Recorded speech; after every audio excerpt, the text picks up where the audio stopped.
तालीम मंडळाच्या या जिजाऊ व्याख्यानमालेच्या यंदाच्या सत्राचे अध्यक्ष आणि आम्ही एकाच गावचे असूनही ज्यांनी माझं कौतुक केलं आत्ता मगाशी तुम्ही ऐकलं असे माझे स्नेही नरेंद्र पेंडसे, या व्याख्यानमालेसाठी प्रचंड परिश्रम घेणारे राजाभाऊ गोलांडे असतील, सुहास पोफळे आहेत, ॲडव्होकेट विपुल आहेत, आत्ता व्यासपीठावर माझ्या शेजारी मारुती भापकरजी होते, समोर कुलकर्णी साहेब आहेत, इकडे काशीधाम मंगल कार्यालयाचे कुलकर्णी साहेब आहेत आणि साधारणपणे मला एक 7,500 लोक दिसत आहेत समोर. याचा अर्थ मी कला शाखेचा विद्यार्थी हे तुमच्या लक्षात आलं असेल की ज्याचं गणित इतकं चुकीचं आहे ते 100 असं माझं समीकरण आहे. कारण मराठी माणूस त्यांनी आयुष्यात ठरवलं तर तो किमान 100 लोकांना घडवतो तरी. नाही, मी पुढचं काहीच बोललेलं नाही. मला घडवतो तरी किंवा अधिक चांगलं घडवतो असं म्हणायचं होतं. जे प्रॅक्टिस आहे ते तुमच्या तोंडातून आलं की भापकर साहेबांची शंका बरोबर आहे की हे 35 वर्ष प्रबोधन चालू आहे. मी सावरकर व्याख्यानमालेतही आलो होतो, ज्ञानप्रबोधिनीच्या व्याख्यानमालांमध्ये येतो नेहमी, पुण्यातल्या आहेत सगळीकडे, महाराष्ट्र, कर्नाटक, गोवा, एक 700-800 व्याख्यानं माझी आतापर्यंत झाली वेगवेगळ्या ठिकाणी. तिथे आपल्या समाजामध्ये जर रामकृष्ण आणि शिवाजी महाराज येऊन गेले तरी सुद्धा जर फरक पडत नसेल तर भापकर साहेब तुम्ही आणि मी नाराज व्हायची अजिबात गरज नाही. हा पहिला भाग. आणि दुसरा भाग, समजा तुम्ही म्हणताय त्या प्रमाणात जर समाजात फरक पडलाच तर मग तुम्ही आणि मी करायचं काय?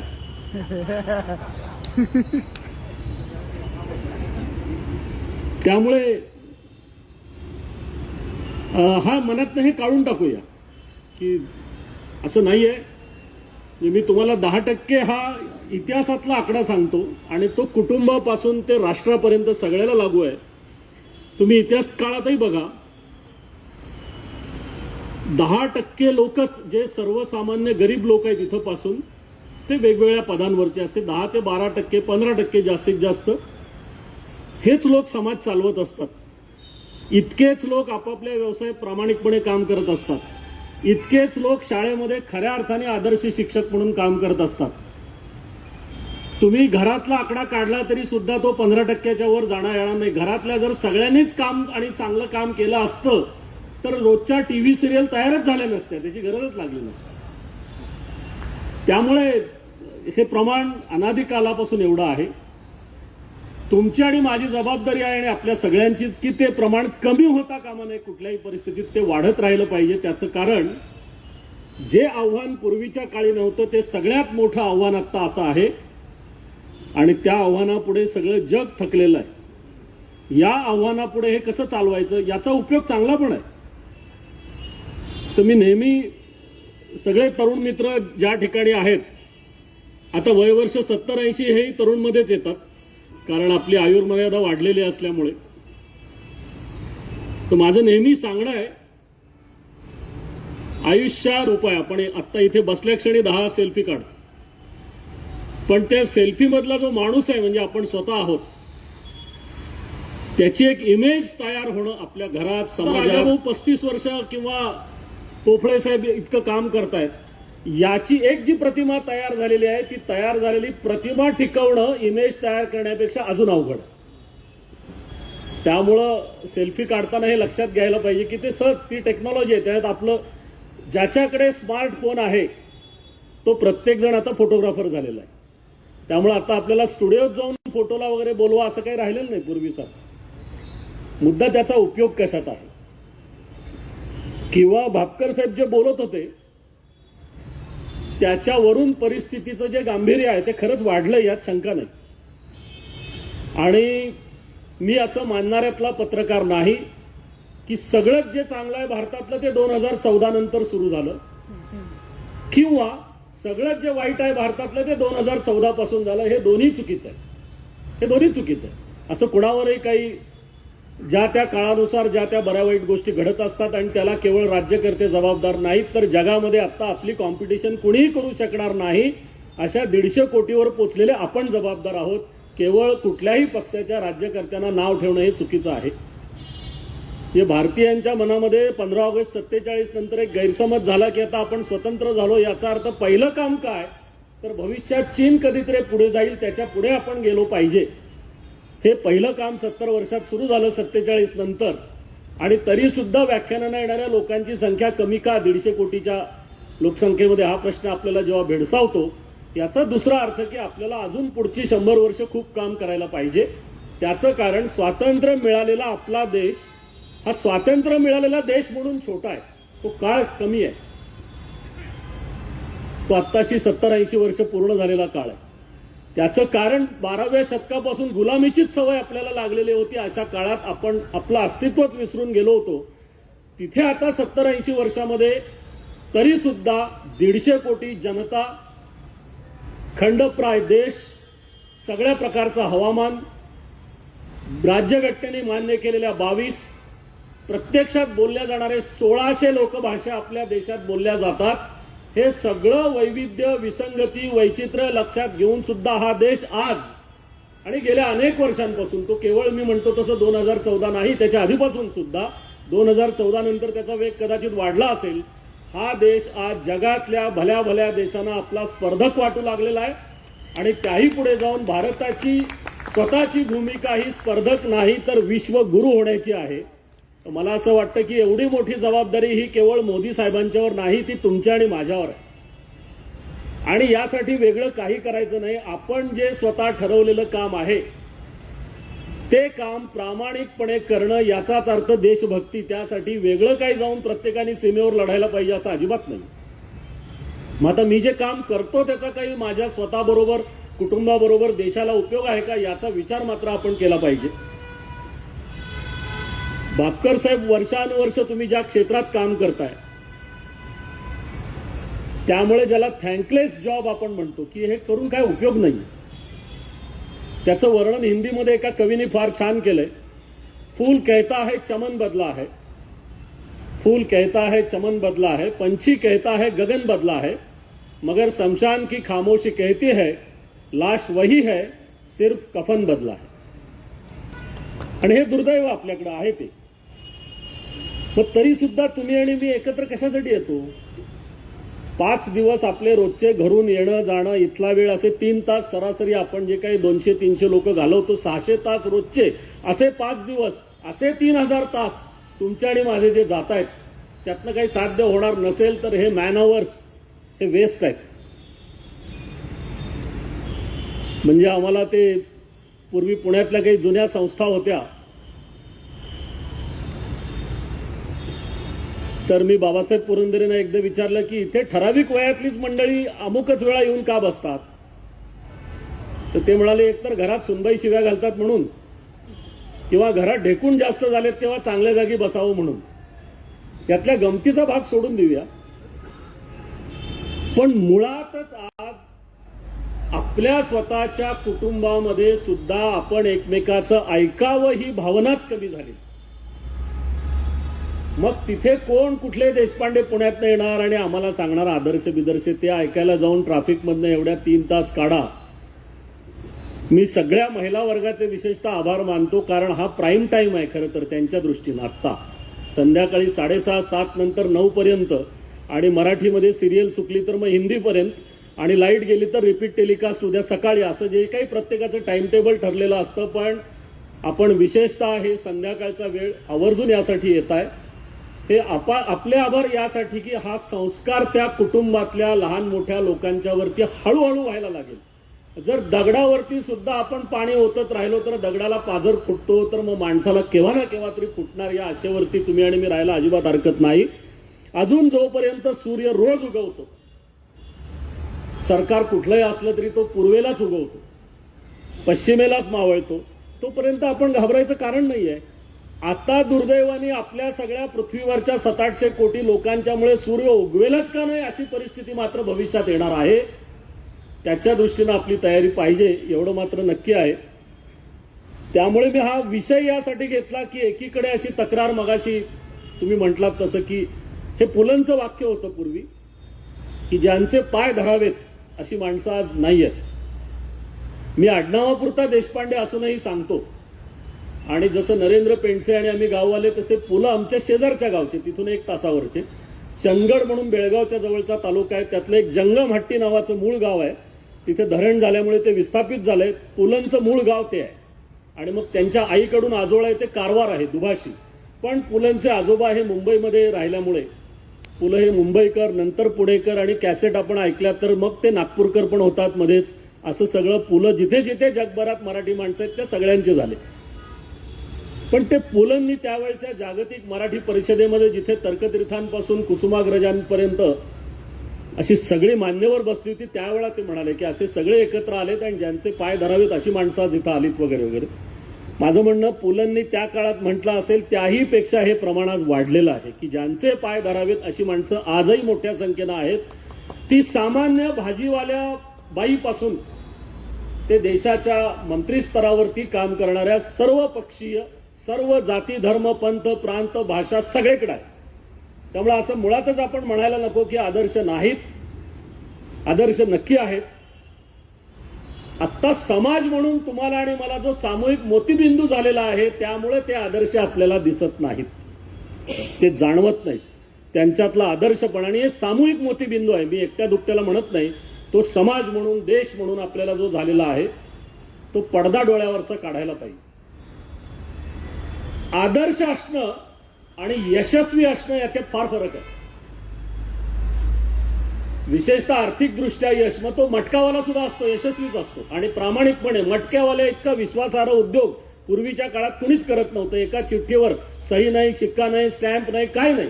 एक आकडा लिहिलेला असायचा, तेवढा आकडा त्या माणसाकडून त्या माणसाकडे पोचवायचा. मग तो काय आदर्श मानतो का आपण? त्यामुळे आदर्श असणं आणि यशस्वी असणं यातही खूप फरक आहे. त्यामुळे मला दिलेल्या वेळेमध्ये काहीच उदाहरणं मला सांगून होतील. जर राजाभाऊंनी ठरवलं आणि पोफळे साहेबांनी ठरवलं तर आत्ता वाजले 7:40. मी तुम्हाला पहाटे 5:40 तरी किमान उदाहरणं सांगत राहील, तुमची तयारी असेल तर. मागच्या लोकांनी हे मनावर घेऊ नका, नाहीतर ते मागच्या मागेच आत्ता जायला लागतील, असं काही होणार नाहीये. ज्या ठरलेल्या वेळेतच. पण इतके प्रचंड आदर्श समाजाच्या सगळ्या क्षेत्रात तुमच्या आणि माझ्या अवतीभोवती आहेत. आपण ते शोधायला थोडेसे आपले डोळे, कान हे जागे करूया. आपण वाचायला लागूया, एकमेकाला भेटायला लागूया, बोलायला लागूया. त्यातनं ते लक्षात येते.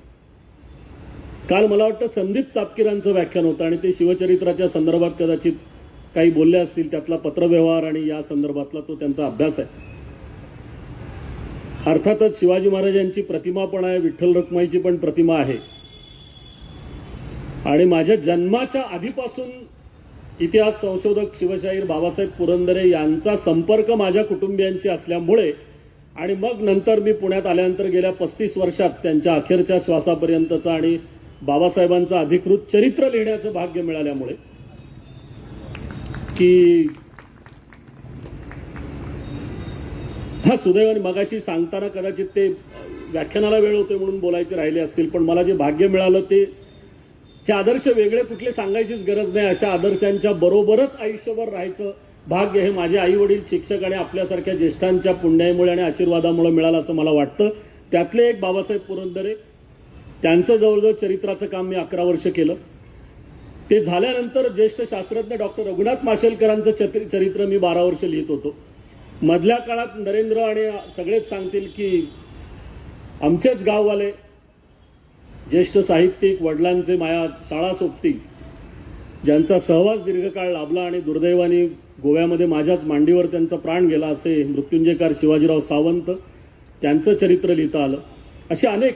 आणि त्यातल्या चरित्राच्या पलीकडे जाऊन ज्या गोष्टी आहेत त्या आता बोलता बोलता येतील. मला खरंच मी 700-800 व्याख्यानं दिली असली तरी मला व्याख्यान द्यायला जमत नाही अजूनही. मला भाषण नाही करायला. मी बोलतो या गप्पाच आहेत खरं तर. आणि त्या आपल्याला एकत्रित बसून कुठेतरी ऐकता याव्यात म्हणून पोफळे साहेबांनी इथे व्यवस्था केली. आणि एक विषय हा सोडून बाहेरचं बोलू नका एवढ्यासाठी. पण तुम्हाला माहिती आहे मुख्य रस्त्यापेक्षा आपल्याकडे डायव्हर्शनच अधिक असतात सगळीकडं. महापालिकेच्या निवडणुका झाल्यानंतर ती डायव्हर्शन्स इतकी आहेत की मुख्य रस्ता कुठला आणि डायव्हर्शन कुठला हे कळत नसल्यामुळं माझ्या व्याख्यानात तसं काही झालं तर आपण ते नक्की गोड मानून घ्याल, कारण ते आवडेल तुम्हाला असं मला वाटतं.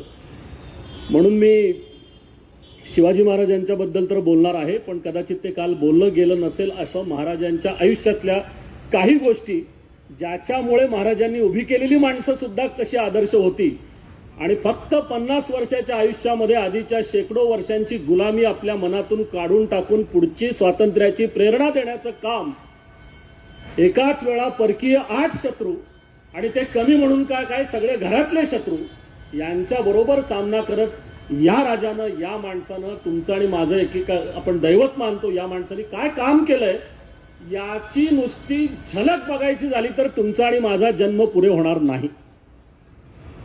बाबासाहेब पुरंदरेंच्या पासून इतिहासाचार्य राजवाडे, गह खरे, शेकडो भारतातले इतिहास संशोधक गजाननराव मेहेंदळे, डॉक्टर अरा कुलकर्णी, सेतुमाधवराव पगडी, रियासतकार सरदेसाई, किती नावं घ्यावी, अशांनी आपलं आयुष्य घालवलं. त्यातून सुद्धा थोडंसंच काम होऊ शकलं. त्याचं कारण आपण सम्राट नेपोलियन हा जगज्जेता मानतो.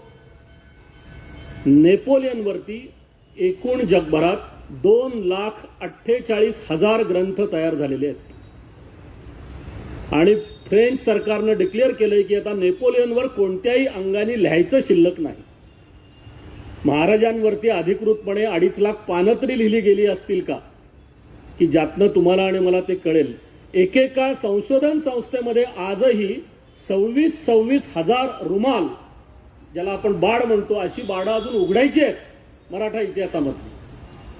म्हणून मला मगाशी जो परिचयात मुद्दा सांगितला की 1894 साली न्यायमूर्ती रानडे, लोकमान्य टिळक, रामकृष्ण भांडारकर, अना आपटे अशा त्यावेळच्या 25 परस्पर विरोधी विचारसरणीचे वाटावेत म्हणजे जहाल आणि मवाळ अशा विचारसरणीच्या 25 मान्यवरांनी एकत्र येऊन जी संस्था पुण्यामध्ये स्थापन केली, महाराष्ट्र ग्रंथोत्तेजक संस्था, त्याचं पूर्वीचं नाव 1894चं डेक्कन व्हर्नाक्युलर ट्रान्सलेशन सोसायटी, ती 1948ला पुढे महाराष्ट्र ग्रंथोत्तेजक संस्था झाली की ज्याचे अध्यक्ष होते फलटणचे नाईक निंबाळकर राजे, इचलकरंजीचे संस्थानिक घोरपडे, मगाशी सांगितलं तसं भारताचे सरन्यायाधीश यशवंतराव चंद्रचूड आणि आता मी ज्यांच्याकडून सूत्र हातात घेतली आशीर्वादासहित ते आंतरराष्ट्रीय कीर्तीचे मूर्तिशास्त्रज्ञ डॉक्टर देगलूरकर सर.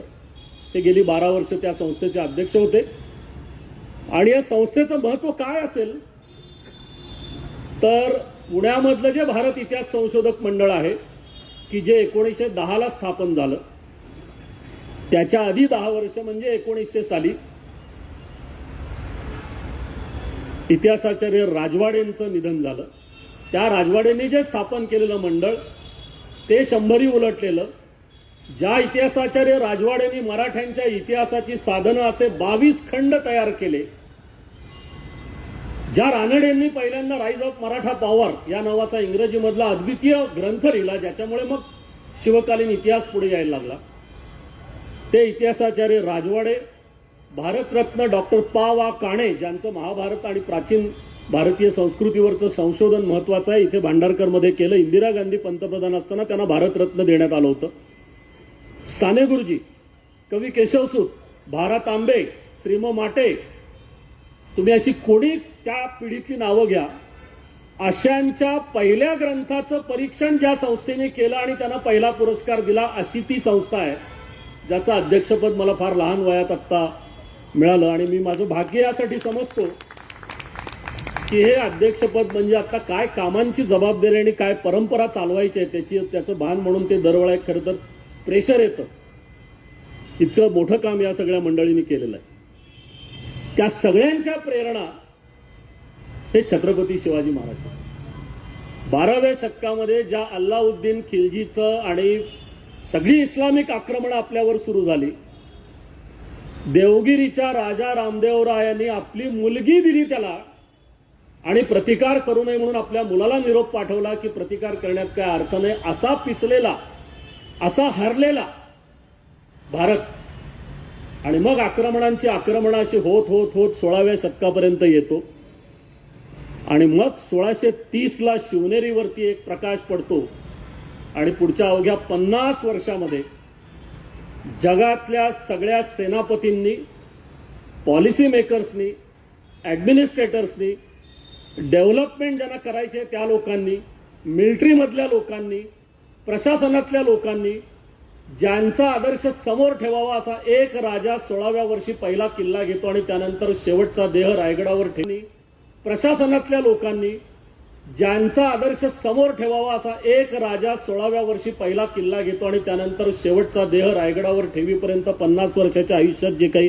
करून जातो त्याचा अभ्यास सुद्धा तुम्हाला आणि मला या जन्मात शक्य नाही, हे 100% आपण लिहून ठेवूया. म्हणजे अफजल खानाचं पोट आणि शाहिस्तेखानाचं बोट एवढ्यापुरता शिवाजी महाराजांचा इतिहास नाहीये. तो आहेच, तो पराक्रमाचा वारसा आहेच, तो गनिमी कावा आहेच, ती युवरचना आहेच. पण काहीच गोष्टींचा मी उल्लेख करून पुढे जातो, कारण ज्या बाबासाहेबांच्या शिवचरित्रावरच्या 12 दिवसांच्या 15 दिवसांच्या व्याख्यान मला ऐकायला बैलगाडीतून हजारो लोक यायचे आणि आपण सगळेजण ते शिवचरित्र असं काहीतरी 22 मिनिटांमध्ये सांगणं, पण त्यातल्या मला ज्या जाणवलेल्या गोष्टी आहेत की ज्यामध्ये सर्वसामान्य माणसाला शिवाजी महाराजांनी आदर्श बनवण्याचा प्रयत्न केला, त्या प्रेरणा त्याच्यात पेरल्या की ज्या तुमच्या माझ्या परिसरात आहेत, फार लांब जायचं गरज नाहीये. ते आपल्याला नक्की लक्षात येईल म्हणून मला असं वाटतं की सुरुवात ही शिवचरित्रापासून करायला पाहिजे. आणि शिवाजी आजही हा माझा वैयक्तिक अनुभव आहे, आपल्यापैकी कोणाला आला असेल किंवा आपण घ्याल, पण आयुष्यात कुठल्याही कारणासाठी व्यक्तिगत अडचण असेल, काही सामाजिक प्रश्न असतात, काही देशावरची संकटं असतात, अशा वेळा जेव्हा मनामध्ये निराशा दाटते, मळब येतं, वाईट वाटतं, डिप्रेशनमध्ये आपण जातो का काय असं वाटतं, तेव्हा माझा तरी अनुभव आहे की शिवचरित्रातलं कुठलंही पान काढा आणि रात्री केव्हाही जागली तर वाचायला घ्या. एक 10 मिनिटात तुमच्या मनावरचं मळब, निराशा, नैराश्य सगळं जाईल. ती सगळी जळमटं बाजूला जातील. एवढं या माणसाने तयार करून ठेवलं, एवढं आपल्याकडे संचित, एवढं भांडवल, आपण अजून त्या व्याजापर्यंत सुद्धा पोचलेलो नाही आपण. आणि तरीही जर तुम्ही आणि मी रडणार असू, त्या आयुष्यात काही राम उरलेला नाही, तर हे काय बरोबर नाही. शिवाजी महाराजांचा जन्म ज्या भागात झाला आणि त्यांच्या स्वराज्यात आपण राहतो अशा माणसाने आयुष्यात काय उरलेलं नाही म्हणणं, त्याला शिवाजी महाराजांचं नाव घ्यायचा अधिकारच नाही मग, असं मला वाटतं. या महापुरुषांनी सोय करून ठेवली म्हणून भाग, आपल्यातले काही टगे मग एकदा तिथीनं नाव घेतात, एकदा तारखेनं घेतात, एकदा विसरलो म्हणून घेतात, एकदा वर्गण्यांसाठी घेतात, मग एकमेकांच्या डोकी फोडण्यासाठी पुतळ्यांचं विद्रूप करून त्याच्यासाठी घेतात, काहीतरी हे यांचे गुरु होते का नव्हते या भांडणावरनं घेतात, हे इतिहास संशोधक नव्हतेच असं काही ज्यांना वाचता पण धड येत नाही असे पण म्हणायला लागतात. ते ठीक आहे, भारतामध्ये सगळ्या प्रकारची व्हरायटी आहे. त्यामुळे इंग्रज सुद्धा वेळेत गेले असं मला वाटलं. त्यांच्याही लक्षात आलं असेल की ते, किंवा कृष्णाच्या बाबतीत आपण म्हणतो यदा यदा धर्मस्य ग्लानिर्भवती भारत, अजून कृष्णालाही खात्री पटलेली आहे, इतक्यात काय खाली जाणं आपण खरं नाही, अजून आपल्याच्याने हे काही झेपणार नाही. त्या महाभारताच्या वेळा ठीक होतं. ही प्रगती आपण आता 2026 पर्यंत केलेली आहे. पण त्याच वेळा हे लक्षात घेऊया की आपण कृष्णही विसरलो, आपण गीताही विसरलो आणि दुर्दैवाने आपण शिवाजी महाराज पण विसरलो, जे खरे आहेत.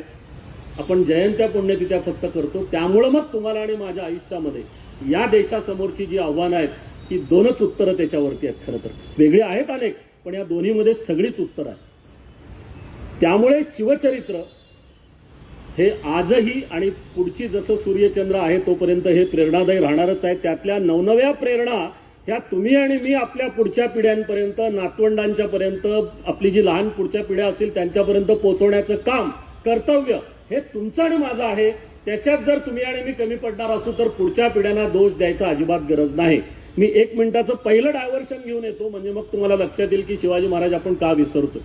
त्याचं कारण आज मुळात आपल्याकडे कुटुंबामध्ये आजीच घरात असत नाही. जर जिवंत असलीच तर ती वृद्धाश्रमात असते. तिच्यानंतर तिथे आईची किंवा मावशीची जागा रिझर्व केली जाते. जे स्थान आपल्या घरातल्या आजीचं, आईचं, वडिलांचं, मावशीचं, काकांचं, मामांचं असेल, दुर्दैवाने आपल्या भाषा व्यवहारामध्ये पण तेच स्थान आज वेगवेगळ्या भाषांचं झालेलं आहे. संस्कृत आपली आजी आहे. मला आठवतं 1986ला मी नरेंद्रना आठवत असेल त्या आमच्या तालुक्याच्या गावापासून एक छोटं खेडेगाव आहे जिथे आजही लाईट रात्री 10 वाजता येते आमच्या गावी आणि मग शेतातल्या मोटार आणि दळपाच्या गिरण्या चालू होतात. अशा गावामध्ये 1986ला मला डी कांबळे नावाचे आमचे शिक्षक संस्कृत, इतिहास आणि इंग्रजी शिकवायला होते. त्या बॅचला त्यांनी 50 मार्काच्या संस्कृतमध्ये शिकवलेले पहिले 2 श्लोक आजही कोणी विसरलेले नाही. ज्ञान तृष्णा गुरवनिष्ठा सदा अध्ययन दक्षता एकाग्रता महत्वेच्छा विद्यार्थी गुणपंचकम. विद्यार्थ्यांचे 5 गुण कुठले? दर्शने स्पर्शने वा अपि श्रवणे भाषणे अपि वा यत्र द्रवती अंतरंगम सस्नेह इति कथ्यते. खरं प्रेम कशाला म्हणायचं? हे 14 फेब्रुवारीला वगैरे असते, बोगस आहे, फुलांच्या खपासाठी येते, त्यात खरं प्रेम काहीच नाही. त्या दिवशी मान्य नसेल तर दुसऱ्या दिवशी त्याच मुलीचा खून केला जातो. कसलं खरं प्रेम आहे? आम्हाला प्रेमासाठी सुद्धा कालिदास माहीत नसतो, त्याला व्हॅलेंटाईन यायची वाट बघतो आपण. इतकं आम्ही अंधानुकरण करायला लागलेलो आहोत. तर माझा मुद्दा तो होता, संस्कृत आपली आजी, मराठी आपली आई. तर तुमची आणि माझी मातृभाषा म्हणून मराठी आपली आई, यांची कदाचित हिंदी असेल, तेलुगू असेल, कन्नड असेल, तमिळ असेल, मल्याळी असेल, उर्दू असेल, गुजराती असेल, पंजाबी असेल. भारतामध्ये राज्यघटनेनं मान्य केलेल्या 22 भाषा आहेत आणि आज काश्मीर ते कन्याकुमारी आणि विशेषतः नॉर्थ ईस्टमध्ये जास्त बदलल्या जातात. अशा 1600 लोकभाषा भारतात बोलल्या जातात आजही. एवढं वैविध्य जगामध्ये. एकूण 7,000 भाषा आहेत. दरवर्षी त्यातल्या 40-50 भाषा मरतायत. तरी एकाही देशाला एवढं वैविध्य नाही की 22 राज्यघटनेच्या आणि 1600 बोलल्या जाणाऱ्या भाषा. त्यातली तुमची आणि माझी मातृभाषा म्हणजे मराठी ही आज महाराष्ट्रातले 11 कोटी, देशभरात राहणारे इतर मराठी भाषिक आणि जगभरातल्या 79 देशांमध्ये राहणारे मराठी भाषिक जर मिळून ही संख्या घेतली तर आजही मराठी बोलणाऱ्यांची संख्या जगभरामध्ये 15 कोटीच्या आसपास आहे. याचा अर्थ जपानची लोकसंख्या, एंटायर जपान आणि जगभरातल्या ज्या भाषांची आघाडी आहे, जो क्रम आहे, त्यामध्ये मराठी टॉप 15व्या क्रमांकावर आहे. आजही आपण बोलायचं टाळतो, सकाळी गळ्याला फास लावतो, पिवळ्या गाडीत नातवांना कोंबतो, भाच्यांना कोंबतो, पुतण्यांना कोंबतो, पुढचे 5 तास निवांत मोबाईल बघायला आपण. पण आपली मराठी मातृभाषा आजही, त्याचं कारण एवढी युनिक भाषा जगभरातल्या भाषांमध्ये नाही. मराठी भाषेला एकूण उपबोली ज्या आहेत, पुणेरी मराठी, सदाशिवपेठी मराठी, चिंचवडची मराठी, बारामतीची मराठी, मराठवाड्याची वेगळी, खानदेशी वेगळी, अहिराणी वेगळी, नंदुरबारची वेगळी, विदर्भातली वेगळी, मालवणी वेगळी, कोल्हापुरी वेगळी, बेळगावी वेगळी, चंदगडी वेगळी, नंदगडी वेगळी, सातारी वेगळी, सोलापुरी वेगळी. अशा मराठीला 94 उपबोली आहेत. जगातल्या एकाही भाषेला हे भाग्य नाही. 94 उपबोली. लक्षात घ्या किती भाषा श्रीमंत आहे आपली. आणि ज्यांना देहू आणि आळंदीच्या मध्ये राहायचं भाग्य मिळालंय त्यांनी तर मराठी सोडून माझं म्हणणं दुसऱ्या भाषेकडे लक्षच द्यायची गरज नाही असं वाटायला पाहिजे. एवढी श्रीमंती तुमच्या पाठीशी आहे. खरं तर आजही मराठीमध्ये 700 पेक्षा जास्त कोश वाङ्मय उपलब्ध आहे. कोश, मराठी हिंदी इंग्रजी, मराठी इंग्रजी, इंग्रजी कोकणी मराठी असे शब्दकोश आणि वेगवेगळे विषयांवरच्या, यंत्रांवरच्या पासून सायकलीपर्यंतचे आणि प्राण्यांपर्यंतचे. आता एक ठाण्यामध्ये कोश तयार करणारे डॉक्टर रानडे आहेत. त्यांनी पहिला प्राण्यांच्या वरचा कोश तयार केलाय. त्यामध्ये फक्त घोड्या संबंधातली 200 पानांची माहिती आहे. एवढं प्रचंड काम आपल्याकडे चाललेलं आहे. 700 कोश आहेत आपल्याकडे. 250च्या वर साहित्य संमेलनं होतात.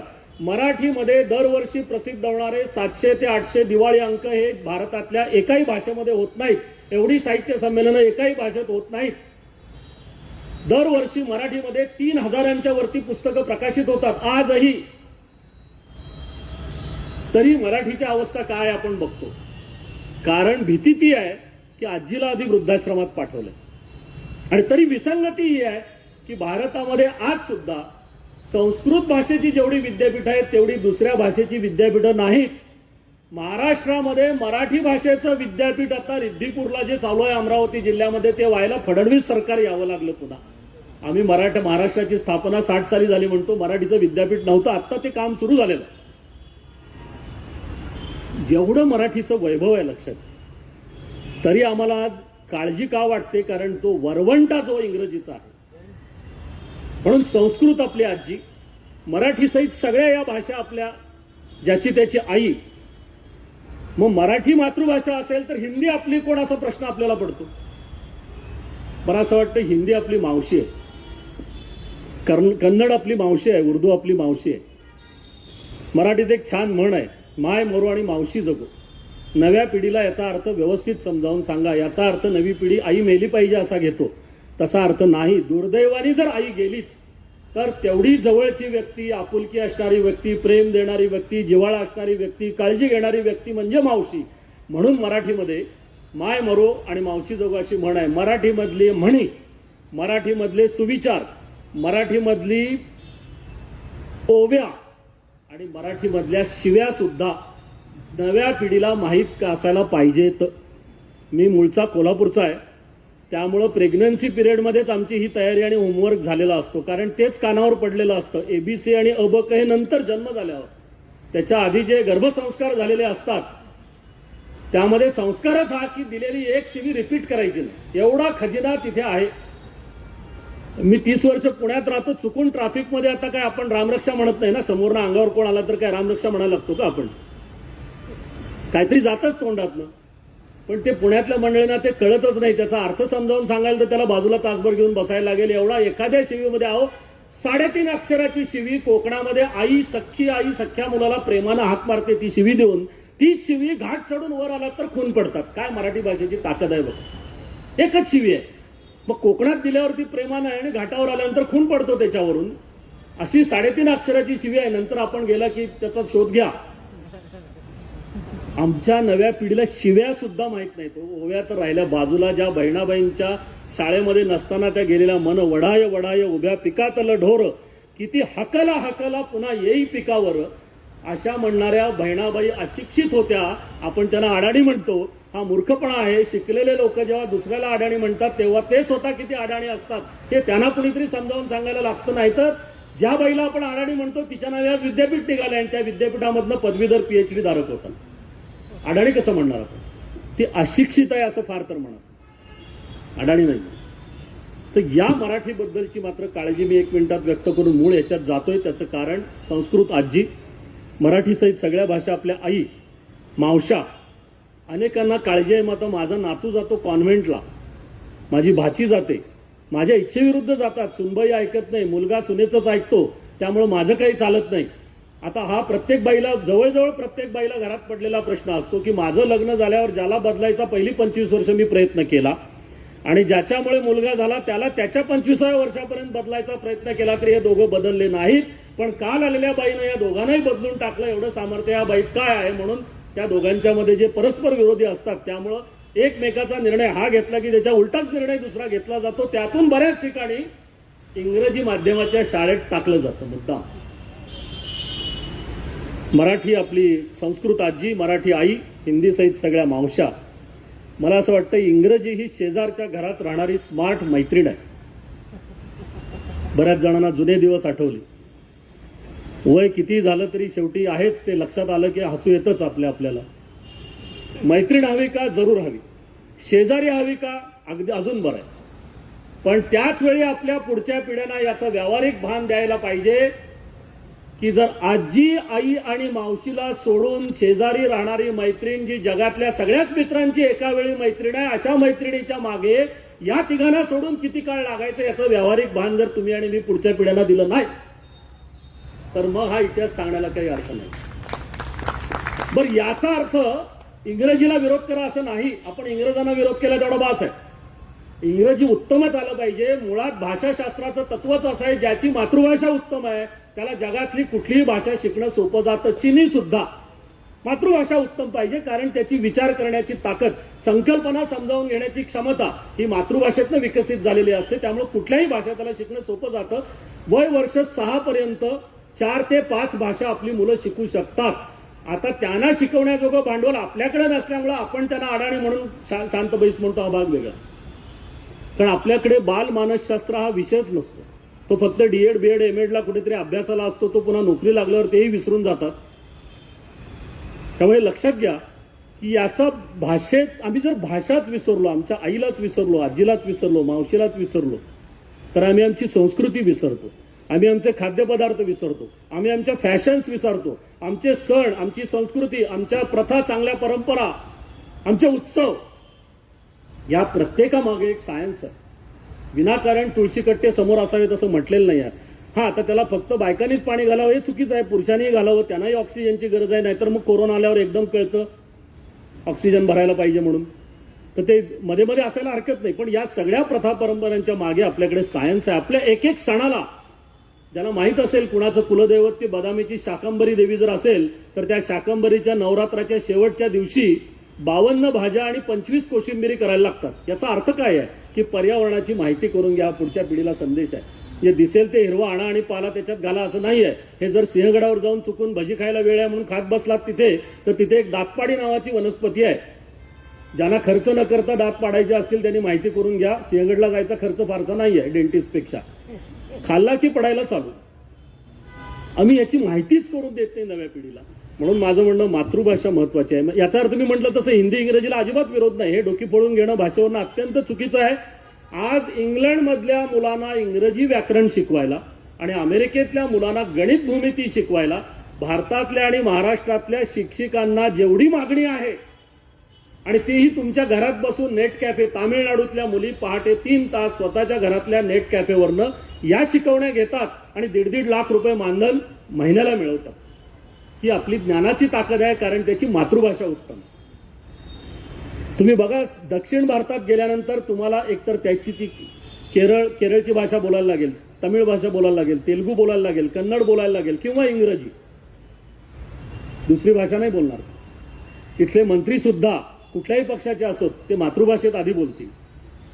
आपल्याकडे मातृभाषाच बरी नसल्यामुळे आपण सगळ्याच भाषात बोलायला जातो आणि मग कारभार होतो आणि मंत्र्यांना मग भाषा येत नाही म्हणून राजीनामे द्यायची वेळ येते. चुकीच्या वेळी चुकीच्या ठिकाणी चुकीचं बोलल्यामुळं. याचं भान लहानपणापासून द्यायला पाहिजे. म्हणून मी म्हटलं तर इंग्लंडमधल्या, इतकं सोडून द्या, इंग्लंडमधल्या सर्वाधिक बेरोजगारांना रोजगार देणारा माणूस महाराष्ट्रीयन होता, की ज्याचं नाव तुम्ही रोज घेता इथे थांबून, रतन टाटा. इंग्लंडमधल्या बेरोजगारांना सर्वाधिक रोजगार रतन टाटांनी दिले. ते मला सांगा की आपण इंग्रजांवर काय प्रकारचा सूड घ्यायचा शिल्लकच नाहीये. आपल्या भारतावर ज्या ईस्ट इंडिया कंपनीनं 150 वर्ष राज्य केलं, संजीव मेहता नावाच्या आपल्या मुंबईतल्या एका बांधवानं गेल्या 4-5 वर्षापूर्वी ईस्ट इंडिया कंपनीच लिलावात विकत घेतलेली आहे. आपल्यापैकी किती जणांना माहित आहे? ती काय कंपनी आता फार मोठी नाही आहे, पण त्यातला भाग असा आहे की आमच्यावर राज्य केलेली कंपनी आम्ही विकत घेतो. इथल्या चित्रकारांना, कलाकारांना सगळ्यांना किंमत इतकी वाढली. वासुदेवराव गायतोंडे नावाचे मराठी चित्रकार, मूळचे गोव्याचे, असताना जिवंत दिल्लीत राहिले, बराच काळ मुंबईत राहिले, गरिबीत गेलं आयुष्य. गायतोंडे गेल्यानंतर इंग्लंडमध्ये त्यांच्या जेव्हा चित्राचा लिलाव झाला तेव्हा त्यातल्या एका चित्राला लिलावामध्ये किंमत मिळाली 29,55,30,00,000 रुपये. एका चित्राची किंमत. ते चित्र चोरीला गेलं तेव्हा चोरांनी पुन्हा तेवढ्याच किमतीला दुसऱ्याला विकलं. एका चित्राची किंमत झाली 60 कोटी रुपये. तुमच्या आणि माझ्या मराठी माणसाची प्रतिभा, प्रज्ञा, बुद्धी, ताकद ही सगळ्या क्षेत्रामध्ये अशी आहे. सगळ्या क्षेत्रामध्ये. दुर्दैवाने तुम्ही आणि मी ती विसरलोय. त्याचं कारण आम्ही महाराजांनाच विसरायला लागलो. युगे 28 विटेवरी उभा येतात का सांगा? कुठे अर्थ येतात? नाही ना, माहित नसतं. सुख करता दुःखार्ता कुणी लिहिली माहित नसतं. अणुपासून ब्रह्मांड एवढा होत जात असे, तयासी तुडणा कैची मेरू मांदार धाकुटे कुणी लिहिलंय माहित नाहीये. अरे मग त्या फिजिक्सच्या ऍटमचा अभ्यास करताना नातवाला सांगा कानावर आल्यानंतर, अरे तुझे मागासपासून ऍटम जे म्हणतोयस, अणु म्हणतोयस, तो त्या मारुती स्तोत्रात आहे आणि तो त्या रामदास स्वामींनी लिहिलेला आहे. मारुती स्तोत्र. आम्हाला आमच्या स्तोत्रांपासून आमच्या प्रथा, परंपरा, सण हे नव्या पिढीला असे रिलेट करता आले पाहिजेत. तर त्यांना त्याबद्दल त्याचं कारण सासूनी आपल्याला माहिती दिलेली नसते. आपल्याला पुढचं माहिती नसल्यामुळे आपण पुढच्यांना सांगतो. मोठ्यांना आम्ही प्रश्न विचारत नव्हतो, त्याचं कारण त्यांनाही माहित नव्हतं, आम्हालाही माहित नाही. तुम्ही प्रश्न विचारू नका. पुढची पिढी आता अशी नाही आणि तशी असताच कामा नये. उलट उत्तरांना प्रश्न विचारणारी पिढी तयार झाली पाहिजे. आणि आम्ही आमच्याकडची शिक्षण व्यवस्था आणि परीक्षा पद्धत अशी करून ठेवली होती आजपर्यंत की दिलेल्या प्रश्नाच्या खाली 4 पर्याय दिलेले आहेत, त्यातल्या योग्य पर्याय निवडा आणि ते उत्तरल्या. म्हणजे मुळात 5वा पर्याय असतो याच्यावर आमचा विश्वासच नाही. जगात असं असत नाही. फिजिक्स मधला एक प्रयोग माशेलकर सरांनी चॅलेंज दिलं होतं की पाण्याने भरलेला ग्लास रिकामा करायचा. किती प्रकारे रिकामा करता येईल? मुलांना चॅलेंज दिलं. कुणी सांगितलं स्ट्रॉ घेऊन पाणी काढा, कुणी सांगितलं त्याला हीट द्या म्हणजे बाष्पीभवन होईल. मराठी मुलाला प्रश्न विचारला, तो डायरेक्ट उत्तर देतो फोडूनच टाका म्हणजे पाणीही राहणार नाही, ग्लासही राहणार नाही, पुरावाही राहणार नाही. म्हणजे अनेक प्रकार आहेत त्यातले. 7-8-10 प्रकार सांगून झाले. 43 प्रकारे ग्लास रिकामा करता येतो. याचा अर्थ 43च्या 43 उत्तर बरोबर आहेत. मग असं असताना परीक्षेमध्ये मात्र त्या दिलेल्या 4तलं उत्तर आमची बुद्धीच ते पुढचे पर्याय तयार करायला होत नाही. मग कशाला युपीएससीला मुलं आपली येतील? कशाला एमपीएससी पुढे स्पर्धात्मक परीक्षा आणि देशात आणि आंतरराष्ट्रीय याच्यामध्ये संशोधक म्हणून काम करतील? कारण तिथे जे आहे, जे दिसतं, जे असतं, ज्याला पुरावे त्याच्या पलीकडे काहीतरी आहे हे शोधायची ताकद, ती क्षमता, ती आवड, ती कुवत हीच आम्ही आमच्या शिक्षणात आणि घरच्या व्यवस्थांमधनं मारून टाकली. आम्ही जितक्या वेळा मोदी साहेब परदेशात गेले त्याची मापं काढत बसतो. माझं म्हणणं त्याच्या निम्म्या वेळा जरी शिवचरित्र घरात सांगितलं ना फार फरक पडेल. निम्म्या वेळा जरी शिवचरित्र घरात सांगितलं ना फार फरक पडेल. किंवा इतर कुठलंही चरित्र आम्हालाच माहित नसतं, आम्हीच वाचलेलं नसतं, आम्हीच कसे बसे 35 पर्यंत पूर्वी बोर्डाच्या कृपेनं पास झालेला असतो. नातवंडांना काय सांगणार पुन्हा. त्यांनी जर आपले मार्क्स विचारले, बरं आजोबा ठीक आहे सगळं, मॅट्रिकला तुम्हाला किती मार्क होते, याचा अर्थ नव्या पिढीला मिळालेले मार्क्स खरे आहेत असं समजू नका. कारण त्यांना आली 100 पैकी 102 मार्क्सही मिळायची सोय झालेली आहे सरकारच्या कृपेनं. आता तर मला वाटतं नापास व्हायला 90 केला तरी शक्य नाही. पूर्वी पास व्हायला करावा लागायचा, आता 90 केला तरी या व्यवस्थेत नापासच होऊ शकत नाही. आम्ही सोप्यातून सोप्याकडे चाललोय, जग अवघडातून अवघडाकडे चाललोय. म्हणून मला असं वाटतं की शिवचरित्र आपली मातृभाषा आहे यातला एक मूळ परिणाम आहे. एक गोष्ट सांगून पुन्हा मराठीबद्दलचीच आहे म्हणून पुढे जातो. त्याचं कारण आपल्यापैकी निश्चित काही जण शिक्षक असणार आहेत. मी स्वतः पगारी शिक्षक नसलो तरी मी 4-5 ठिकाणी शिकवायला जातो. आईवडीलही शिक्षक होते, बायकोही शिक्षक होती, ती मलाही शिकवायला होती. त्यामुळे किती जणांच्याकडनं मी शिकतो हे माझा मलाच प्रश्न पडायचा. पण वर्गामध्ये आईवरची कविता एकदा शिकवली शिक्षकांनी. जुन्या काळातले गुरुजी होते.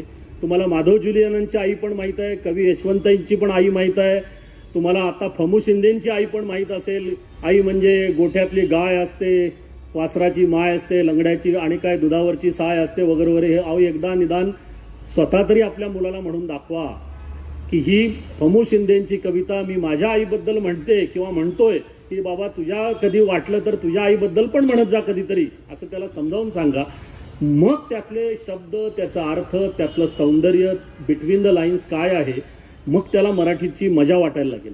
जोपर्यंत शिक्षणामध्ये मजा वाटणार नाही, मुलांना गंमत वाटणार नाही, त्या शिक्षणाला अर्थ काय नाहीये, खरंच अर्थ नाही. आणि आता ती वाटत नाहीये. ज्या क्षणी मुलांना शाळेतनं घरी येताना रडू येईल ती खरी शाळा. जी आपल्या जवळपास आहेत, शिरूर पासून अनेक ठिकाणी शाळा आहेत, दत्तात्रय वारे गुरुजींपासून अनेकांनी केलेल्या शाळा अशा आहेत की मुलांना घरी जायला नको वाटतं. हे खरं शिक्षण आहे. त्यामुळे ती आईवरची कविता गुरुजी शिकवत होते. शिकवता शिकवता इतके तन्मय झाले की त्यांच्याच डोळ्यातनं पाणी यायला लागलं. आता ही हल्ली अवघड आहे सांगतो. मी एका शिक्षण संस्थेत उपाध्यक्ष आहे. आमची 5-6 हायस्कूल्स आहेत, कॉलेज आहे. मी अचानक तिकडे ग्रामीण भागातल्या एखाद्या खेडेगावातल्या तासाला जाऊन बसतो मागे आणि शिक्षक कविता शिकवतात म्हणजे काय बघतो तर ती सारखी म्हणून दाखवतात. त्यांना असं वाटतं की 4 वेळा कविता म्हटली की मुलांना 5व्यांदा कळण्याची शक्यता आहे. अहो त्यातला अर्थच जर कळला नाही, तुम्हीच जर वाचलं नसेल तर कळणार काय मुलांना. त्यात कवितेचा आस्वाद घेता आला पाहिजे. कविता अशी पिता आली पाहिजे. चहा प्यायला जसं आवडतो, एखादं सिरप प्यायला आवडतं, तशी कविता पिता आली पाहिजे. आस्वाद घेता आलं पाहिजे, मजा वाटली पाहिजे, पाठ झाली पाहिजे. त्या कवितेतनं एखाद्याला दुसरी कविता सुचली पाहिजे. एवढी त्या मूळ शब्दांची ताकद आहे, पण तीच आम्ही विसरून जातो. आणि मग ती कविता शिकवली आणि आपल्याकडे नुसतं शिकवून चालत नाही ना. मग त्याचा आनंद मिळतो न मिळतो तेवढ्यात प्रश्न विचारायची घाई झालेली असते शिक्षकांना. त्यातही जे पुढे बसलेले असतात ते हुशार आहेत असा एक गैरसमज आपल्याकडे शिक्षण व्यवस्थेत असतो. मधले साधारण काय करतात की जागं राहायचं व्रत घेतात की पुढच्या इतके हुशार नसलो आणि मागच्या इतके ढ नसलो तरी आपण वर्गात जागे आहोत एवढ्यातच पास होऊन जाण्याची त्यांची क्षमता त्यांना वर्षानुवर्ष सिद्ध झालेली असते. आणि मागचे जे आहेत ते म्हणतात की आई वडिलांना घरी त्रास नको आणि तुमची बदली किंवा समायोजन व्हायला नको, इथल्या तुकड्या बंद झाल्या तर म्हणून आम्ही मागे निवांत बसतो, तुम्हीही त्रास घेऊ नका, आम्हीही त्रास देत नाही. असे 3 प्रकार साधारण प्रत्येक वर्गात असतात. म्हणून ते गुरुजी नेहमी पहिल्यांदा यांना विचारतात की कविता समजली का बघा तुम्ही. तर या गुरुजींनी प्रश्न टाकला, आई श्रेष्ठ का गुरुजी श्रेष्ठ. आता साहजिक आहे कुणी उत्तर देणार आईच श्रेष्ठ. ते पुढच्या मुलांनी दिलं. मधल्या मुलांनी पण साधारण अंदाज घेतला की आता मेजॉरिटी इकडे आहे तर गेलेलं बरं. हे आपण आता काय महापालिकेपासून सगळीकडे बघतो, जिकडे मेजॉरिटी तिकडे जायचं. त्यांनी सांगितलं आईच श्रेष्ठ. मागचा एक साधारण इसम झोपणार आहे असं गुरुजींच्या लक्षात आलं की तो डोळे मिटायला लागला, याचा अर्थ चिंतन फारच वाढलंय त्याचं मगाचपासून. तेव्हा त्याला विचारूया. आणि दुर्दैवाने आपल्या शिक्षण व्यवस्थेत काय, त्याला त्याच्या जागी उभारून किंवा बसून उत्तर द्यायची परवानगी नसते. त्याला आरोपीसारखा पुढे बोलवतात, वर्गाकडे तोंड करायला लावतात. हे पूर्वी होतं, आता फार कमी झालंय ते. आणि त्याला बोलवलं मग. आणि त्याला गुरुजींनी प्रश्न विचारला की मी कविता शिकवली, तू ऐकलास का रे. ऐकली गुरुजी, फार छान होती म्हटलं. माझ्या डोळ्यातनं पाणी आलं, आईची आठवण आली. गुरुजी पुन्हा रडायला लागले की ज्याच्याकडनं ऐकण्याचीच अपेक्षा नव्हती तो म्हणतो कविता ऐकल्यावर मला आईची आठवण आली, म्हणजे आपलं धन्य झालं. ते म्हटले मी प्रश्न असा विचारला की आई श्रेष्ठ का गुरुजी श्रेष्ठ? हो म्हटलं गुरुजी मी तेही ऐकलं, पुढच्या सगळ्यांनी उत्तर दिलं की आईच श्रेष्ठ. बरं मग तुला काय वाटतंय? तर तो म्हटला की नाही गुरुजी माझं मत वेगळं आहे. गुरुजींना तिसऱ्यांदा शॉक बसून डोळ्यातनं पाणी यायला लागलं की मुळात याला मत आहे हेच आपण विसरलो होतो. आणि तो म्हणतो पुढच्या हुशार मुलांपेक्षा माझं मत वेगळं आहे, कारण आम्ही त्याला अडाणी ठरवलेला असतो, निर्बुद्ध आहे.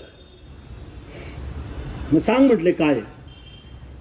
तर तो खाडदिशी म्हणतो नाही गुरुजी बाकीचे काही म्हणत आई श्रेष्ठ आहे, माझं मत आहे गुरुजीच श्रेष्ठ आहे. गुरुजी चौथ्यांदा रडायला लागले पुन्हा की हा आईच्या पेक्षा गुरुजी श्रेष्ठ आहेत असं म्हणतो. आता ते गुरुजी हुशार होते, त्यांना शंका आली. ते म्हटले तुला सावत्राई वगैरे आहे का काय की ती जाच करत असेल तर त्यापेक्षा आपलं गुरुजी श्रेष्ठ म्हटलं म्हणजे निदान चाचणी परीक्षा तरी निघून जाईल आणि खरं उत्तर दिल्याचं समाधान. नाही नाही म्हटलं माझी आई सख्खी आहे तसं काही नाही, पण माझं मत आहे गुरुजीच श्रेष्ठ आहे. मग ते म्हटले असं का तुला वाटलं?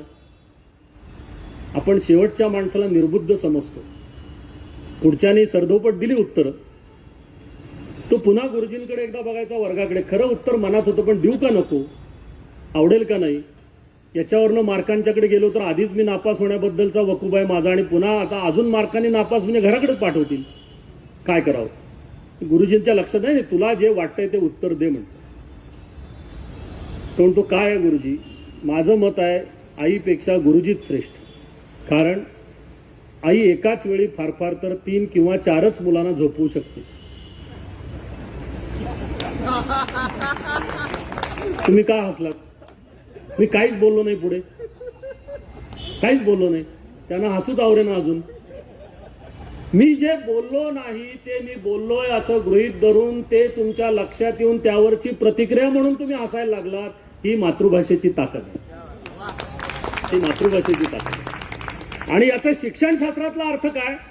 जर शेवटी बसलेले सगळे अडाणी आहेत असं पुढं असलेल्या शिक्षकाला आजही जर वाटायला लागलं तर त्यालाच भविष्यात 5 सप्टेंबरला त्यांच्याच हस्ते आदर्श शिक्षक पुरस्कार स्वीकारायची वेळ येते आणि मग पश्चाताप होतो. याला आयुष्यभर आपण निर्बुद्ध समजलो, यामध्ये आपण किती निर्बुद्ध होतो हे मला या 5 सप्टेंबरला कळालं.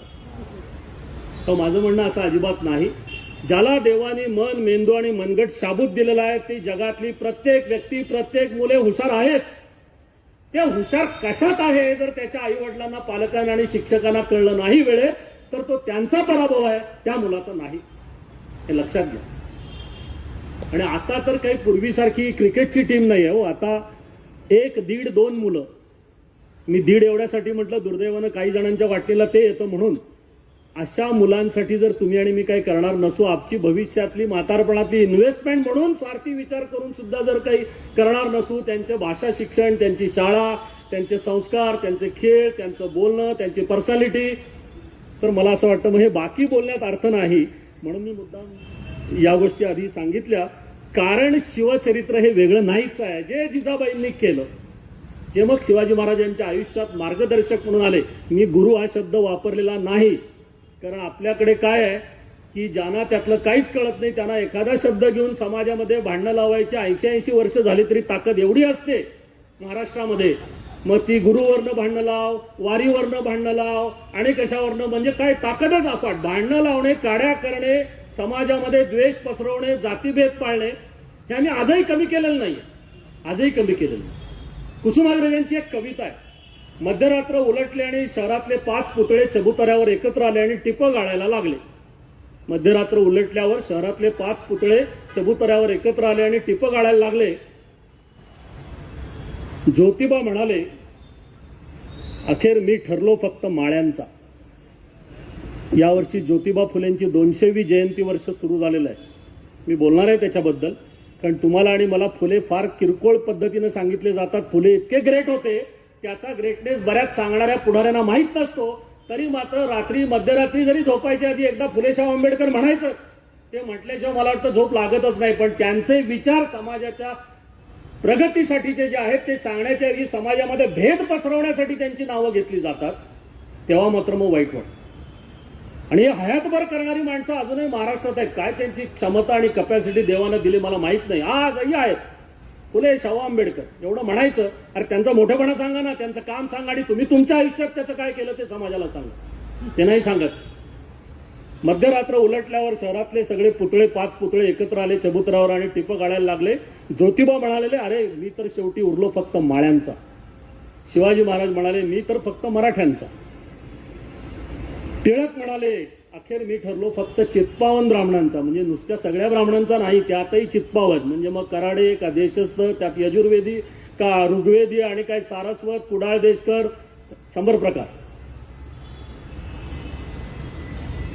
गांधीजींनी गळ्यातला गहिवर आवरला आणि ते सगळ्यांना म्हणाले, तरी बरं आहे तुमच्या नावामागे एक एक जात जमात तरी आहे, माझ्या पाठीशी आहेत फक्त सरकारी कचेऱ्यातल्या भिंती. ही दुर्दैवानी कुसुमाग्रज यांची कविता आपण आजही अजरामर केलेली आहे. सरकारी कचेऱ्यांमध्ये गांधीजी मागे असतात आणि व्यवहार टेबलाखालून होतो. आता एटीएम आणि बाकीचं डिजिटल पेमेंट आल्यामुळे त्याला कदाचित मर्यादा आलेल्या असतील, पण दुर्दैवाने हीच अवस्था आहे. मी हे कशासाठी सांगितलं, आम्ही शिवाजी महाराज की जय म्हणायचं, आम्ही टिळक, शाहू फुले, आंबेडकर सांगायचे. या महात्मा फुलेंची पुण्यामधली पुना कन्स्ट्रक्शन सप्लायर कंपनी नावाची बिल्डिंग कन्स्ट्रक्शन कंपनी होती. महात्मा फुले बिल्डर होते, पण बिल्डर ते नेशन बिल्डर हा महात्मा फुलेंचा शिवाजी महाराजांची प्रेरणा घेऊन झालेला जो प्रवास आहे, तो प्रवास आम्ही पुढच्या पिढ्यांना सांगत नाही. आमच्या इतिहासात अजून सांगायला पाहिजे, आमच्या मराठीमध्ये सांगायला पाहिजे, आमच्या प्रशासनात सांगायला पाहिजे. कारण 7 वर्ष फुले इंग्रज काळात पुण्याचे कमिशनर होते. लक्षात घ्या, 7 वर्ष. आम्ही हे फुले सांगत नाही पुढच्या पिढ्यांना.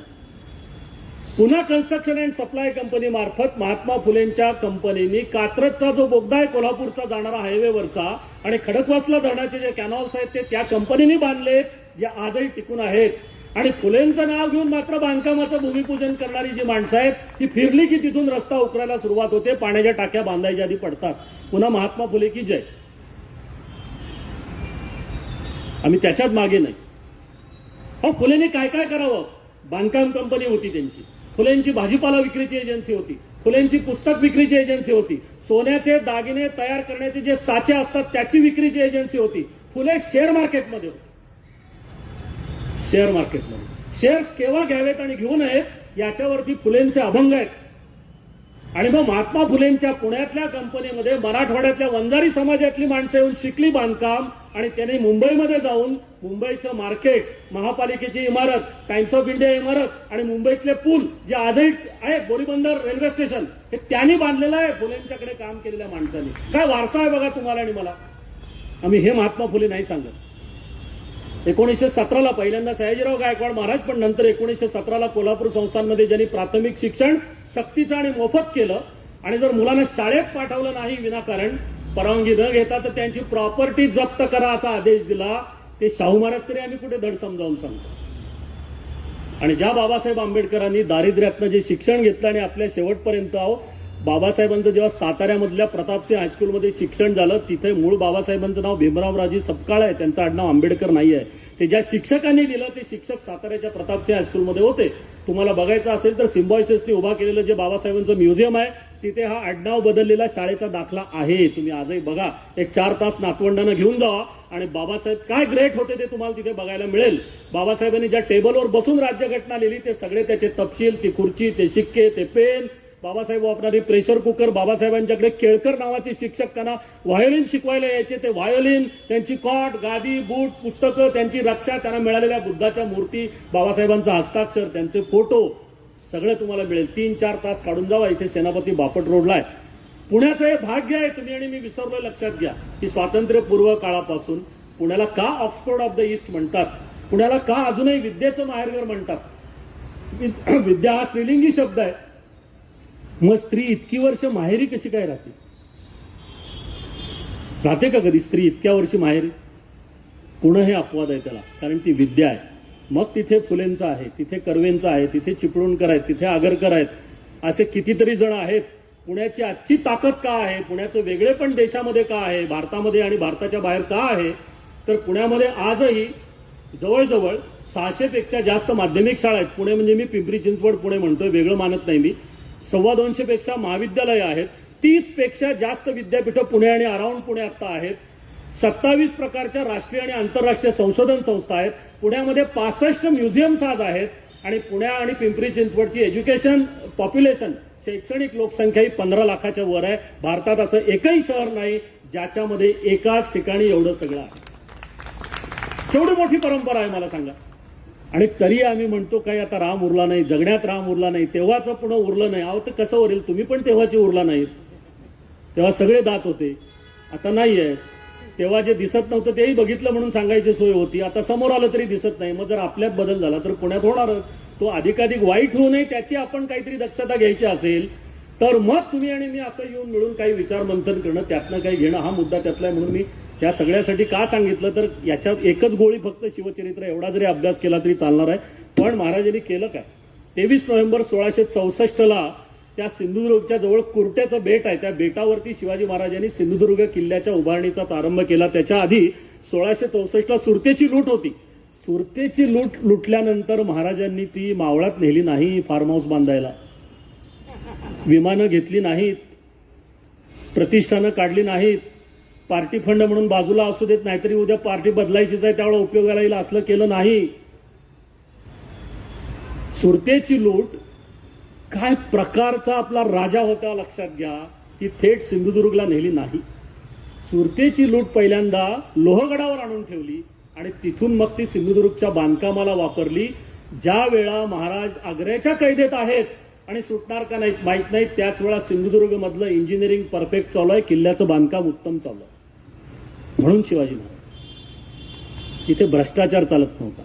तिथे प्रत्येक मावळा साधा शेतकरी होता, तो युद्ध पण करायचा, शेती पण करायचा आणि तो महाराजांसाठी स्वराज्यासाठी जीव द्यायला तयार व्हायचा. या प्रेरणा शिवाजी महाराजांनी दिल्या. त्यामध्ये काही डॉलरमधला पगार नव्हता. त्यावेळेला काही प्रलोभनं कमी होती का, जे जायचे ते गेलेच. ते संभाजी महाराजांपर्यंत सुद्धा घात केला, पुढचा तो मुद्दा आहेच. पण महाराजांनी माणसं अशी तयार केली. महाराज आग्र्यात आहेत आणि सिंधुदुर्गचं बांधकाम चालू आहे. 350 वर्ष उलटली तरी आता कुठे जरा बुरुज ढासळायला लागलेत, पण सिंधुदुर्ग मधल्या गोड्या पाण्याच्या विहिरी अजून आहेत तशा आहेत. एकमेव शिवाजी महाराजांचं मंदिर सिंधुदुर्ग किल्ल्यात आहे. सिंधुदुर्ग किल्ला महाराजांनी बांधलाय, विजयदुर्ग नाही त्यांनी बांधला, पन्हाळा त्यांनी नाही बांधला, तो 12व्या शतकातला आहे. राजा भोजाच्या काळात महाराजांनी सगळे किल्ले बांधलेत असं नाहीये. महाराष्ट्रामध्ये साधारण बघता येईल असे 450 किल्ले आज आहेत. त्यातले प्रमुख किल्ले महाराजांनी बांधले तरी ते नव्याने बांधले, दुरुस्त केले. पण हा विजयदुर्ग सिंधुदुर्गच्या शेजारचा, तो 12व्या शतकातला भोजाच्या काळातला आपल्याला माहित असेल नसेल. त्या विजयदुर्ग किल्ल्याच्या उजव्या बाजूला समुद्रात मात्र शिवाजी महाराजांनी त्या काळात एक भिंत दगडी बांधलेली आहे, आजही टिकून आहे. का तर सगळ्या शत्रूंची बोटी, त्यांची गलबत, त्यांची जहाजं ही इतकी मोठी होती की ती किल्ल्यापर्यंत जर आली तर किल्ल्यावरती मग तोफा डागल्या जातील आणि किल्ले पाडतील, ती त्यांना कळताच कामा नये. म्हणून समुद्राच्या खाली जी दिसणार नाही अशी दगडी भिंत त्या काळात बांधलेली, जी गव्हर्नमेंट ऑफ इंडियाची ओशनोग्राफी नावाची संस्था आहे पणजीमध्ये, त्यांनी ती शोधून काढली. त्याला आंग्रे बँक म्हणतात. सरखेल कान्होजी आंग्रे हे शिवाजी महाराजांच्या नेव्हीचे प्रमुख होते, नौदल प्रमुख होते. त्यांच्या नावे ती आंग्रे बँक म्हणून ओळखली जाते. ती शत्रूची जहाजं यायची आणि थेट दगडी भिंतीला आपटायची आणि ती फुटायची. की ज्या काळात शिवाजी महाराजांचं आरमार विकसित व्हायचं होतं, ते आरमार विकसित केलं. हा भारतातला त्या काळातला पहिला राजा आहे की ज्यांनी स्वतःचा आरमार विकसित केलं. त्याचं कारण कोकण आणि गोव्यामध्ये त्यावेळचे पोर्तुगीज आणि त्यावेळचे अरब हे सगळ्या बायकांना पळवून न्यायचे, त्यांच्यावर अत्याचार करायचे, धर्मांतराचे प्रकार इतके कानावरती आले. मग शिवाजी महाराज खाली कोकणात उतरले, गोव्यात उतरले. तिथेही स्वकीय शत्रू होतेच. गोव्यातल्या नॉर्वेच्या नार्वे म्हणून जे गाव आहे तिथलं सप्तकोटेश्वराच्या मंदिराचं पुनरुज्जीवन केलं, जे पोर्तुगीजांनी त्याची वाट लावली होती. पण अरबांच्याकडचा अत्याचार कमी व्हायसाठी शिवाजी महाराजांनी एकदा 225 अरबांना अटक केलं. त्यांना ठार मारलं नाही, चुकून त्या धावपळीत मेले, ते सुटले. पण उरलेल्या अरबांचं काय करावं? शिवाजी महाराजांनी 225 अरबांना एकत्र केलं आणि त्यांना त्या कोकणातनं उचलून या कोयनेच्या बॅकवॉटरच्या जंगलामध्ये वासोटा उर्फ व्याघ्रगड नावाचा अत्यंत अवघड किल्ला आहे. आजही जायला तो अवघड आहे. तुम्हाला कोयनेच्या बॅकवॉटर मधनं होडीनं जावं लागतं आणि मग चालत पुढे जावं लागतं. फारशा सोयी नाहीत. अजूनही वाघ आणि अस्वलं त्या भागात आहेत. तिकडे 4 महिने निहून ठेवलं, मारलं नाही ठार. याला म्हणतात स्ट्रॅटेजी. त्यांचे एवढे हाल केले आणि पुन्हा त्यांना कोकणात नेऊन अरब कंट्रीजमध्ये आणि अरबस्थानात आणि मस्कतपर्यंत नेऊन सोडलं आणि ते जाऊन तिकडे बोंबलत बसले की एक वेळ मेलेलं परवडलं पण महाराजांच्या हाताला लागू नका, अत्याचार करायला जाऊ नका. ते एवढे हाल करतात की मरण यावं पण हाल नको. आणि मग ते कोकणामधलं धर्मांतर आणि बाकी सगळी प्रकरणं थांबली. म्हणून कुठल्याही अशा गोष्टींना एका मर्यादेनंतर शिवाजी महाराज हेच उत्तर आहे आजही.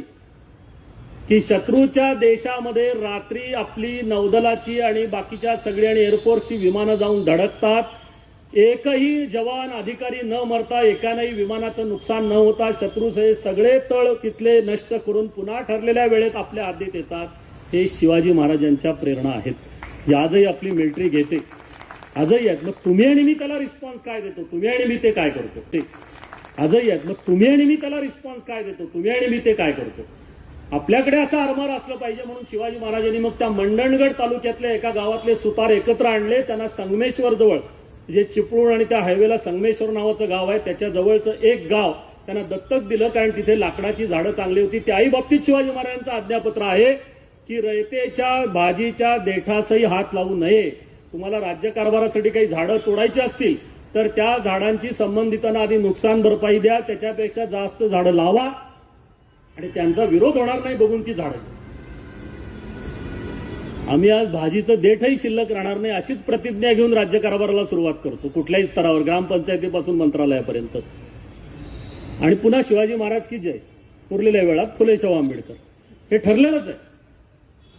पण मग त्या तिथल्या आपल्या आरमाराच्या लोकांनी पहिली जी एक छोटी बोट बांधली, त्याला शिवाजी महाराजांनी नाव दिलं संगमिरी किंवा संगमेश्वरी. आणि तिथून मराठ्यांचा आरमार. मग पुढच्या काळात इतक्या लढाया झाल्या. मग सरदार आंग्रे आहेत, सरदार धुळप आहेत. आजही तुम्ही अलिबागला गेलात तर सरदार आंग्रेंचे वंशज पुढचे आहेत. मी ह्या कशासाठी सांगतोय की त्या काळामध्ये सगळं मिळून आयुष्य 50 वर्ष, एकाच वेळी बाहेरचे 8 शत्रू, इथले शत्रू, असं असताना सुद्धा आपल्याकडे रिसोर्सेस कमी असताना सर्वाधिक विजय मिळवायचा. शत्रूवरती दहशत अशी आणि ती एका शत्रूला दिली की बाकीचे थंडगार परस्पर बसायचे. या प्रकारचं प्रशासन, या प्रकारची मिलिटरी, या प्रकारचं नौदल हे शिवाजी महाराजांनी तयार केलं. कुठलंही जागतिक बँकेचं कर्ज नव्हतं, वर्ल्ड बँकेचा निधी नव्हता, लाडकी बहीण वगैरे काही नव्हतं. सगळ्या बहिणी लाडक्याच असं समजून त्यांनी आपला नवऱ्याला पाठवावं स्वराज्याच्या कामाला. या प्रकारच्या प्रेरणा त्यामध्ये ओतल्या त्यांनी, म्हणून ते शक्य झालं. आणि पुन्हा भुईकोट किल्ल्यावर आहे का? शक्य आहे.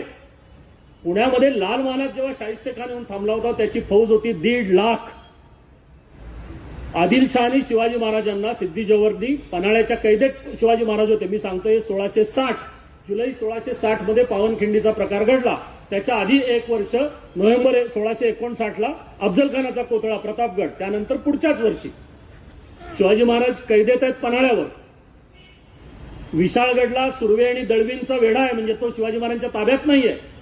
पावसाळा प्रचंड आणि इथल्या शाहिस्तेखानाची फौज सगळी 1.5 लाखाची इथे, आदिलशहाचं सैन्य वेगळं. अशी त्या काळात शत्रूची मिलिटरी स्वराज्यावरती आपल्या जवळजवळ 1,90,000 होती, ज्यावेळेला शिवाजी महाराजांची टोटल मिलिटरी ही 12,000ची होती.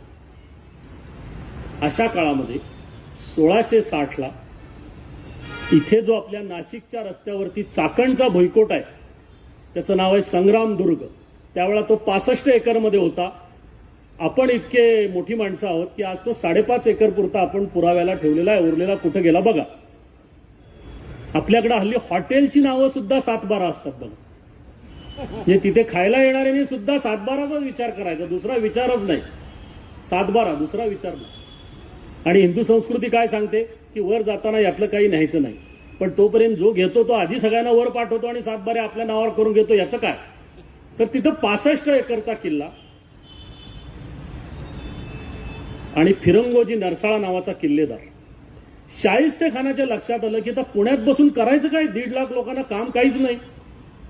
बरं, तो काय पुण्याचा विकास करायला आला होता का, फ्लायओव्हर बांधायला आला होता का, इथे मेट्रो पाहिजे म्हणून आला होता? काय संबंध नाही. मग यातल्या काही जणांना कोणीतरी सांगितलं की तो एक चाकणचा शेजारी किल्ला आहे छोटा, 65 एकरमध्ये 250-300 मावळेच आहेत, बाहेर एक खंदक आहे छोटासा, तो किल्ला आपल्याला मिळतोय का बघायला जाऊया म्हणून 30,000ची फौज घेऊन शाहिस्तेखान गेला चाकणच्या जवळ. आर्किटेक्चर काय आहे बघा. चाकणच्या बाहेरचा जो खंदक आहे, त्या खंदकाच्या बाहेरून जर किल्ल्यावर तोफा डागायला गेलात तर त्या किल्ल्यावर जात नाहीत.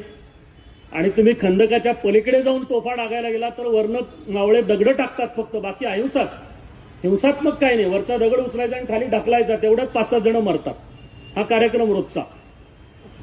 आर्किटेक्चर किती आहे की किल्ल्यापासून खंदकाचा अंतर, खंदकापासून बाहेरच्या रस्त्याचा अंतर, हे शिवकाळातलं आर्किटेक्चर आहे. जे मग पुढे रायगडपासून शिवाजी महाराजांचे जे PWDचे सेक्रेटरी आहेत हिरोजी इंदलकर, त्यांचं कुठेही नाव नाही आहे. रायगडला जाताना एका पायरीवरती नाव आहे, सेवेसी ठाई तत्पर हिरोजी इंदलकर. त्यांची भावना काय तर महाराजांपासून या किल्ल्यावर येणाऱ्या प्रत्येकाच्या पायाची धूळ माझ्या नावावरनं जावी म्हणून तेवढं ते नाव काढलेलं आहे. लक्षात घ्या. अहो, आता स्वच्छतागृह जरी बांधली आपल्याच दिलेल्या टॅक्समधून, तर भिंती लहान होतील एवढी ती नावाची पाटी मोठी असते. म्हणजे तिथे जाताना सुद्धा यांची आठवण काढतच आत जायचं आपण, नावाशिवाय दुसरं काय. पण या चाकणच्या किल्ल्याच्या तिथे 30,000 लोक किती दिवस तो लढवावा फिरंगोजी नरसाळेने. जूनला सुरू झाला, 14 ऑगस्ट पर्यंत 55 दिवस हा किल्ला लढत होता. शेवटी त्या लोकांनी खालून भुयार काढलं खंदकाच्या आणि ते किल्ल्यावरती गेले. तरी त्या लढाईत शाहिस्तेखानाची माणसं जास्त मेली.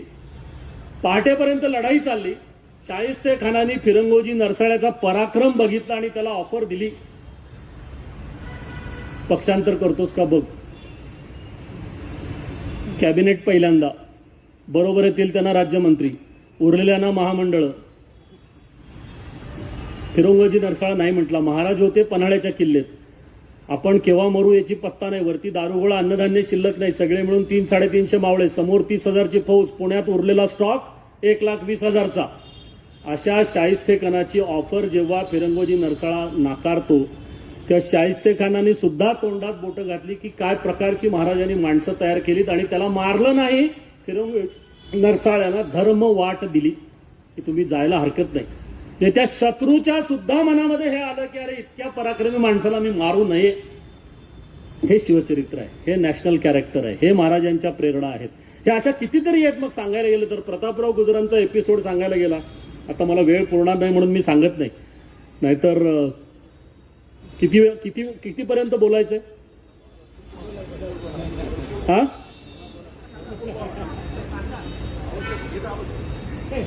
काय आहे, घड्याळ विसरून चालत नाही अजून महाराष्ट्रात. परिस्थिती कशी असली, नाही मी वेळेपुरतं म्हणतो, बाकी टाळ्या वाजवू नका. माझा संदर्भ फक्त वेळेपुरताच आहे. पण प्रतापराव गुजर 1673-84 दरम्यान त्या सांगली जिल्ह्यातल्या जतच्या तिथे डोण नावाची नदी आहे. बेलोल खानाच्या बरोबर प्रतापराव गुजरांची गाठ पडली. उन्हाळ्याचे दिवस, नदीचं पाणी आटलेलं, हजारोंची फौज बेलोल खानाची. आणि लक्षात आलं बेलोल खानाच्या की आपले प्राणी मरतायत, सैनिक मरतायत. त्यांनी प्रतापराव गुजरांकडे भीक मागितली की आम्हाला जीवदान द्या. प्रतापराव मराठी माणूस, 1652ला सैनिक म्हणून, त्याचं मूळचं नाव प्रतापराव गुजरांचं आहे. कुडतोजी गुजर, सातारा जिल्ह्यातल्या खटाव तालुक्यामधलं भोसरे नावाचं गाव आहे. तिथले प्रतापराव गुजर सैनिक म्हणून 1652ला मिलिटरीत शिवाजी महाराजांच्या आले. 1674ला, त्याच्या आधी 73च्या दरम्यान ते महाराजांच्या हिंदवी स्वराज्याचे सरसेनापती झाले. इथेही मेरिटनच माणूस वरती जातो. मेहणा पावणा, दुसऱ्या बायकोचा पहिला भाऊ असली भानगड नाही. मेरिट, ओनली मेरिट, फक्त निष्ठा. त्या प्रतापराव गुजरांच्याकडे धर्मवाट मागितली, त्यांनाही दया आली. कारण ती हिंदूंमधली जन्मजात रक्तात असलेली सहिष्णुता. आपण डास मारताना सुद्धा एकदा विचार करतो, परस्पर गेला तर जाऊ दे, मारायला नको. हे आजही आपल्या मनात बऱ्याच वेळा येत असेल काही जणांच्या तरी. प्रतापराव गुजरांनी मात्र चूक एक केली की त्यांनी बाकी सगळ्यांना सोडायला पाहिजे होतं, पण बेलोल खानाला सोडायला नको पाहिजे होतं. तेही त्यांनी केलं. आणि प्रतापराव गुजरांनी बेलोल खानासहित सगळ्यांना सोडलं. हे जेव्हा महाराजांना कळलं तेव्हा महाराजांनी पुढे तोंडावरती तारीख 6 जून 1674ला महाराजांचा राज्याभिषेक होणार होता रायगडावरती. त्याला राज्याचा सरसेनापती तर पाहिजेच. पण हे कळल्यानंतर महाराजांनी प्रतापराव गुजरांना मेमो काढला. आपण तो राज्याचे सेनापती, सरसेनापती, आपण तो शिपाईगिरी केलीत, तुम्ही शिपायासारखं वागलात. सलाह काय निमित्ते केला? बेलोल खानास गर्दीस मिळवणे, अन्यथा पुन्हा आम्हास तोंड न दाखवणे. आवाज हेडक्लार्कने जर मेमो दिला खाली तर तो मेडिकल रजा टाकून म्हणतो हा मेमो घे तुझ्याकडे. मी कुठनं प्रमोशनवरती तो जॉईन होतो, पहिलं तर सोडाच. हेडक्लार्कलाच पश्चाताप मेमो का दिला, निदान माझ्या हाताखाली होता, आता माझ्यावरती येतो प्रमोशन घेऊन. या प्रकारचा कारभार प्रतापराव गुजरांच्या लक्षात आले की तोंडावर रायगडवरती असलेल्या राज्याभिषेकाला मी हजर राहू शकणार नाही. महाराजांचा मेमो आहे, मला बेलोल खानाला जिंकल्याशिवाय पर्याय नाही. पन्हाळ्याच्या किल्ल्याच्या आसपास टेहळणीला प्रतापराव होते. तो बेलोल खान शेवटी शत्रूच. तो तिकडून गेला आणि कर्नाटकातल्या घटप्रभा, हुक्केरी, संकेश्वर, गडिंग्लज त्या मार्गाने पुन्हा स्वराज्यावर चालून आला. 3-4 महिन्यामध्ये गेले. हे कळल्यानंतर प्रतापराव गुजर जे टेहळणीला आपल्या काही सरदारांच्या बरोबर, सैनिकांच्या बरोबर पन्हाळ्याच्या तिथं होते. त्यांना हे कळलं गुप्तहेरांच्याकडनं आणि तिथून जे दौडत त्या गडिंग्लजच्या नेसरीच्या खिंडीत गेले. महाशिवरात्रीची पहाट होती, तिथीनं साधारण म्हणून मी म्हटलं की ही महाशिवरात्र फेब्रुवारीच्या दुसऱ्या आठवड्यामध्ये येते. आपल्या पोरांना, नातवंडांना, भाच्यांना सांगा, अरे व्हॅलेंटाईन डे करायचा असेल तर प्रतापराव गुजरांच्या नावाने करा. महाशिवरात्रीच्या पहाटे त्या नेसरीच्या खिंडीत बेहलोल खान पुन्हा स्वराज्यावर आलाय म्हटल्यानंतर त्यांना कळता क्षणी 6 जणांना घेऊन जे प्रतापराव गुजर गेले आणि खाड खाड खाड पहाटे त्या छावणीवरती हल्ला केला. आता हजारो सैनिक तिथे आणि हे 7 जण. कुसुमाग्रजांच्या कृपेने 1937 साली जी कविता आणि मंगेशकर भावंडांनी जी अजरामर करून ठेवलेली आहे, जी 2014 पूर्वीच्या एका सरकारने आपल्या अभ्यासक्रमात काढून टाकली होती. दगडावर दिसतील अजूनी तेथल्या टाचा, ओढ्यात तरंगे अजूनी रंग रक्ताचा, क्षितिजावर उठतो अजूनी मेघ मातीचा, अद्याप विराणी कुणी वाऱ्यावर गात, वेडात मराठे वीर दौडले सात. आमचा पराक्रम काय? अभ्यासक्रमातनं कविता काढा, हाच पराक्रम आमचा. कुणीतरी मागणी करतं, आम्हाला शिकवलं जातं पाठ्यपुस्तकात इथपर्यंत. त्या महाशिवरात्रीच्या पहाटे हे 7 जण होतात ते पत्करलंच, पण पुढे तुकड्या तुकड्यांनी ग्रुप करून सरदार आनंदराव भोसलेंनी बेहलोल खानाचा पराभव केला. हे आमच्या पाठ्यपुस्तकामध्ये केव्हा येणार? ते येत नाही, तिथपर्यंतच येतं. इतकंच नाही तर रायगडावर राज्याभिषेकाला सरसेनापती नाही. प्रतापराव माझ्या एका पत्रामुळे दुखावले गेले आणि त्यांनी हौतात्म्य पत्करलं. यामुळे व्यथित झालेल्या शिवाजी महाराजांनी प्रतापरावांच्या मुलीला आपली सून केलं नंतर आणि शिवाजी महाराज प्रतापरावांचे मरणोत्तर व्याही झाले. पुढच्या काळात साताऱ्यात राहणारे प्रतापराव गुजरांचे कुटुंब पुढच्या एका राजकीय तिथल्या घडामोडीमध्ये त्यांना धर्मांतर करावं लागलं. तेही धर्मांतर स्वराज्यासाठी त्यांनी केलं. ते कुटुंब पुढे साताऱ्यातच स्थायिक झालं. आम्हाला हे प्रतापराव गुजर कोण सांगणार आहे? हे फिरंगोजी नरसराव कोण सांगणार आहेत? अहो, आजचे काही विद्वान बाजीप्रभू देशपांडेंची जन्मतारीख सापडत नाही या कारणासाठी पावनखिंडीत युद्ध झालं नाही याच्यावर संशोधन करायला मागे लागले. मग आता जर बाजीप्रभूंची जन्मतारीख सापडत नाही, ही वस्तुस्थिती अजून जो अभ्यास झालाय त्या, मग त्यांची जन्मतारीख सापडत नाही म्हणून जर पावनखिंडीत युद्ध झालं नसेल तर औरंगजेबाची विजार सापडत नाही, त्याचं काय करायचं? मग औरंगजेब काय विजार घालत नव्हता का? म्हणजे आमची डोकी कशात चालतात? तर मूळ घडलेला इतिहास सुद्धा आम्ही आमच्या मुलांना आणि पुढच्या पिढ्यांना व्यवस्थित सांगण्याच्या ऐवजी जे नाही ते कसं त्यात आणून आपापसात डोकी फोडून घेता येईल आणि आपलं राजकारण यशस्वी होईल, याच्यामध्ये स्वातंत्र्य मिळाल्यावर 70 वर्ष जर आणि तरी आम्ही विश्वगुरू होणार आहोत, हा जर आपल्याला आत्मविश्वास असेल तर मला वाटतं इथं नास्तिक कोणी नसावं. आपल्या सगळ्यांच्या सोयीनी धर्माने 33 कोटी देवांची, त्यातही तो खोटा सांगतो. 33 कोटी याचा अर्थ संख्या नाही. आता मी हिशोबासाठी गंमत म्हणून करतो की 150 कोटी लोकांना आवरायला 33 कोटी देव पाहिजेतच, हा हिशोब वेगळा. पण 33 प्रकारचे देव आहेत हा त्यातला मूळ अर्थ आहे. आम्ही हेही सांगत नाही हो, कारण मूळ माहितीच नाही आम्हाला. या शिवचरित्राच्या प्रेरणा मग आपल्या चाफेकर बंधूंनी घेतल्या, टिळकांनी घेतल्या, अनंत कान्हेरींनी घेतल्या, भगतसिंगांनी घेतल्या, राजगुरूंनी घेतल्या, सुखदेवांनी घेतल्या. आम्ही त्या गोष्टी केव्हा सांगणार आहे? आणि त्या आमच्यात कोणी पेरल्या? मग मी मगाशी ज्यांचं नाव घेतलं, सरदार घराण्यातला जन्म, वडिलांच्या हयातीमध्ये मी ज्यांच्याबद्दल बोलतोय त्यांचं आजोळ इथूनच जवळ ताथवडे नावाचं गाव आहे, तिथं त्यांचं आजोळ. वडिलांच्या हयातीमध्ये ज्यांच्या वाड्यामध्ये चांदीच्या 1200 ताटांच्या पंक्ती उठायच्या, याचा अर्थ श्रीमंती काय असेल हे लक्षात घ्या.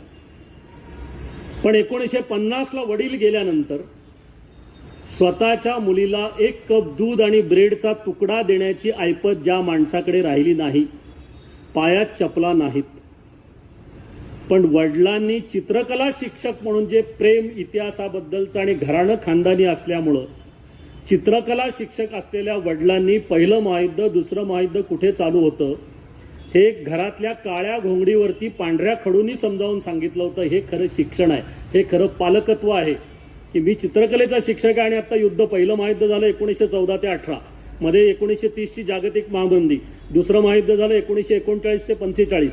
हे सगळं समजावून आपल्या मुलांना सांगणं, शिक्षण म्हणजे वेगळं काय आहे, व्यक्तिमत्व विकास म्हणजे वेगळं काय आहे. माझ्या हातात जे आहे त्यातनं मी समजावून सांगितलं, त्यातनं जी इतिहासाची गोडी लागली. त्यामुळे या माणसाने ठरवलं मला आयुष्यभर एकच माझा ध्यास आहे, एकच माझा श्वास आहे, एकच माझा धर्म आहे, एकच माझं कर्म आहे, एकच माझं कर्तव्य आहे, शिवचरित्राचा अभ्यास. आणि वयाच्या 17व्या वर्षापासून पेरुगेट भावे स्कूलच्या ऑफ तासाला इतिहासातल्या आणि शिवचरित्रातल्या गोष्टी सांगण्यापासून सुरू झालेला हा यज्ञ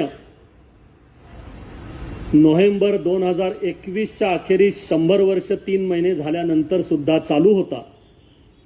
आयुष्यभरात जाहीरपणे झालेली शिवचरित्रावरची 12,500पेक्षा अधिक व्याख्यानं आणि माझ्यासारखा एखादा जवळचा गेलाय म्हणून त्याच्याशी किमान 3 तास बोलतायत तेवढ्यात पुन्हा शिवचरित्र सांगणं अशी जवळजवळ 25,000 व्याख्यानं. जगभरात त्यासाठी आणि महाराष्ट्रातल्या किल्ल्यांवरती रायगडसारख्या ठिकाणी 400 वेळा एक किल्ल्यावरती जाणं, पावसात जाणं, उन्हाळ्यात जाणं, हिवाळ्यात जाणं, अमावस्याला जाणं, पौर्णिमेला जाणं, महाशिवरात्रीला जाणं, राज्याभिषेकाच्या तिथीला जाणं, म्हणजे ही भ्रमंती पायाने किती केली, जंगल किती झाले, नद्या किती तुडवल्या, लेणी, गुंफा, डोंगर, दऱ्या, जंगलं, किल्ले, भुईकोट, हे फक्त अक्षांश आणि रेखांशानं माहीत असेल, त्याचं कॅल्क्युलेशनच नाही. मग विमानातला प्रवास किती, रेल्वेचा किती, गाडीनं किती, सायकलनं किती. प्रतापगडच्या ऐन आषाढाच्या मुसळधार पावसामध्ये प्रतापगडचे पुजारी जे हडप, त्यांनी सांगितलं की बाबासाहेब एक कागद सापडला आहे शिवचरित्रातला. एवढं कळल्या क्षणी सायकलवरनं बाबासाहेब पुरंदरे पर्वतीवरनं जातात भर पावसामध्ये 3 घाट चढून प्रतापगडला. आणि बरोबर खायला काय तर 2 वेळा शेंगदाणे आणि मिरच्या. मिरच्या का तर जास्त भूक लागत नाही, पाणी प्यायचं आणि शेंगदाणे खायचे. हा माणूस नाशिकला जाताना एकदा झोप अनावर झाली म्हणून नगरच्या पुढे रात्री मध्यरात्री एका शेतामध्ये गेला, झाडाला सायकल बांधली, कारण चोरली तर पुन्हा दुसरं चालत जायला लागेल, वेळेत काम होणार नाहीत. बरोबर असलेल्या हात्यारानं जमीन उकरली, माती उकरली आणि थंडी दुसरं काही पांघरायला नाही म्हणून ती माती अंगावर घेऊन हा शिवचरित्रकार झोपला. आणि दुसऱ्या दिवशी सकाळी उठून नाशिकच्या रस्त्यानं गेला. दर्गे, मशिदी, मंदिरं, हॉस्पिटल्स, शाळा, वैयक्तिक 110 जणांची जात, धर्म, पंथ, प्रांत, भाषा न बघता त्यांचं शिक्षण, त्यांची लग्न, त्यांचे घटस्फोट, त्यांच्या नोकऱ्या, 3.5 कोटीच्या देणग्या आणि वयाच्या 95व्या वर्षी महाराष्ट्र भूषण सारखा पुरस्कार मिळाल्यानंतर सुद्धा शासनाने दिलेल्या 10 लाख रुपयामध्ये आपले 15 लाख रुपये घालून कॅन्सरच्या पेशंटसाठी ती मदत जाहीर करणारा माणूस हा बाबासाहेब पुरंदरे म्हणून जेव्हा पुण्यामध्ये येतो, चिंचवडच्या आजोळी येतो, ताथवड्याला, त्यावेळेला तुमचं आणि माझं भाग्य किती आहे. महाराजांचं 50 वर्षाचं आयुष्य सांगायला मला असं वाटतं महाराजांनी बाबासाहेबांना 100 वर्षाचं आयुष्य दिलं होतं. 1957 साली 30 भागामध्ये शिवचरित्र तयार झालं. त्याला पुढच्या वर्षी 70 वर्ष पूर्ण होत आहेत. आजही 40 हजारांच्या आवृत्त्या शिवचरित्राच्या जात आहेत. कारण बाबासाहेबांनी त्यांच्या पूर्वजांनी त्यांच्या रक्तामध्ये पेरलेलं शिवचरित्र पुढच्या 3 पिढ्यांमध्ये तुमच्या आणि माझ्या रक्तात पेरलं. म्हणून आज आपण जे काही आहोत ते महाराजांबद्दल तर सदैव कृतज्ञ, पण महाराजांची थोरवी योग्य मार्गाने, किती मार्गाने बाबासाहेबांनी सांगावं. त्यांनी फक्त लढाया सांगितल्या नाहीत जो त्यांच्यावर आक्षेप घेतला जातो. बाबासाहेब एकदा मला बोलता बोलता म्हणाले की शिवाजी महाराजांचं लक्ष किती बारकाईने स्वराज्यातल्या बारीक बारीक गोष्टींमध्ये असायचं, कारण ते सातबाऱ्याकडे नव्हते. सातबारा हा विषय नव्हता. बाळकृष्ण बुवा दैवज्ञ संगमेश्वरकर शास्त्री या नावाचा कोकणातला एक अभ्यासक, की जो ज्योतिषशास्त्राचा पण अभ्यासक आहे आणि खगोलशास्त्राचा अभ्यासक आहे, कळल्यावर महाराष्ट्राला बोलवून घेत आहेत आणि तुझ्याकडे असलेलं ज्ञान हे पुढच्या पिढ्यांना गेलं पाहिजे म्हणून त्याला ग्रंथ लिहायला प्रोत्साहन देतात. त्यातून कर्ण कौस्तुभ या नावाचा खगोलशास्त्रावरचा आणि ज्योतिषशास्त्रावरचा ग्रंथ तयार होतो. महाराज फक्त लढाया करत नव्हते, प्रशासन तितकंच स्ट्रॉंग, आरमार तितकंच स्ट्रॉंग, न्यायनिवाडा तितकाच स्ट्रॉंग, खंडोजी खोपडा जिथे शिक्षा द्यायची तिथे द्यायचीच, तिथे स्वतःच्या सावत्राईचा भाऊ असला तरी सुद्धा सोडायचं नाही, या प्रकारचं. म्हणून शिवाजी महाराज की जय हे आपल्या लहान मुलाला सांगावं लागत नाही. शिवाजी महाराज म्हटलं की जे जय आपोआप म्हणतं, कारण ते आपल्या रक्तात खरं तर आहेत. तुमचा आणि माझा वर्तमान काळातला रक्तदोष हा आहे की आपल्यामध्ये काही जण जे गैरसमज पसरवतायत या शिवचरित्रातल्या तपशिलांच्या वरनं. माझं म्हणणं सगळ्यांनी सांगितलेलं सगळं बरोबर असेल असं नाही. मग अभ्यास करा, अजून पुरावे शोधा. अजून जगभरात नेपोलियनपेक्षा शिवाजी महाराज पराक्रमी होते असं आपण मानतो. नेपोलियनवरती 2,48,000 ग्रंथ आहेत. महाराजांवरती तेवढी तरी पानं आहेत अभ्यासपूर्वक लिहिली. माझं म्हणणं शिवाजी महाराज हा तर बाबासाहेब पुरंदरे, किती जण सांगावे तो, शेतकऱ्याचा एक मुलगा, आई वडील अशिक्षित, शेतकरीच होते, शिक्षण काही नाही, खेडेगावातलं. पण गावामधल्या देवळांमध्ये कथा कीर्तनं चालायची, सप्ताह चालायचे, चातुर्मासातली कीर्तनं प्रवचनं असायची. ते ऐकत ऐकत ऐकत हा हायस्कूलमधला मुलगा मोठा व्हायला लागला. त्यावेळच्या स्नेहसंमेलन उर्फ गॅदरिंगमध्ये रेकॉर्ड डान्स नावाचं विकृती शिरलेली नव्हती.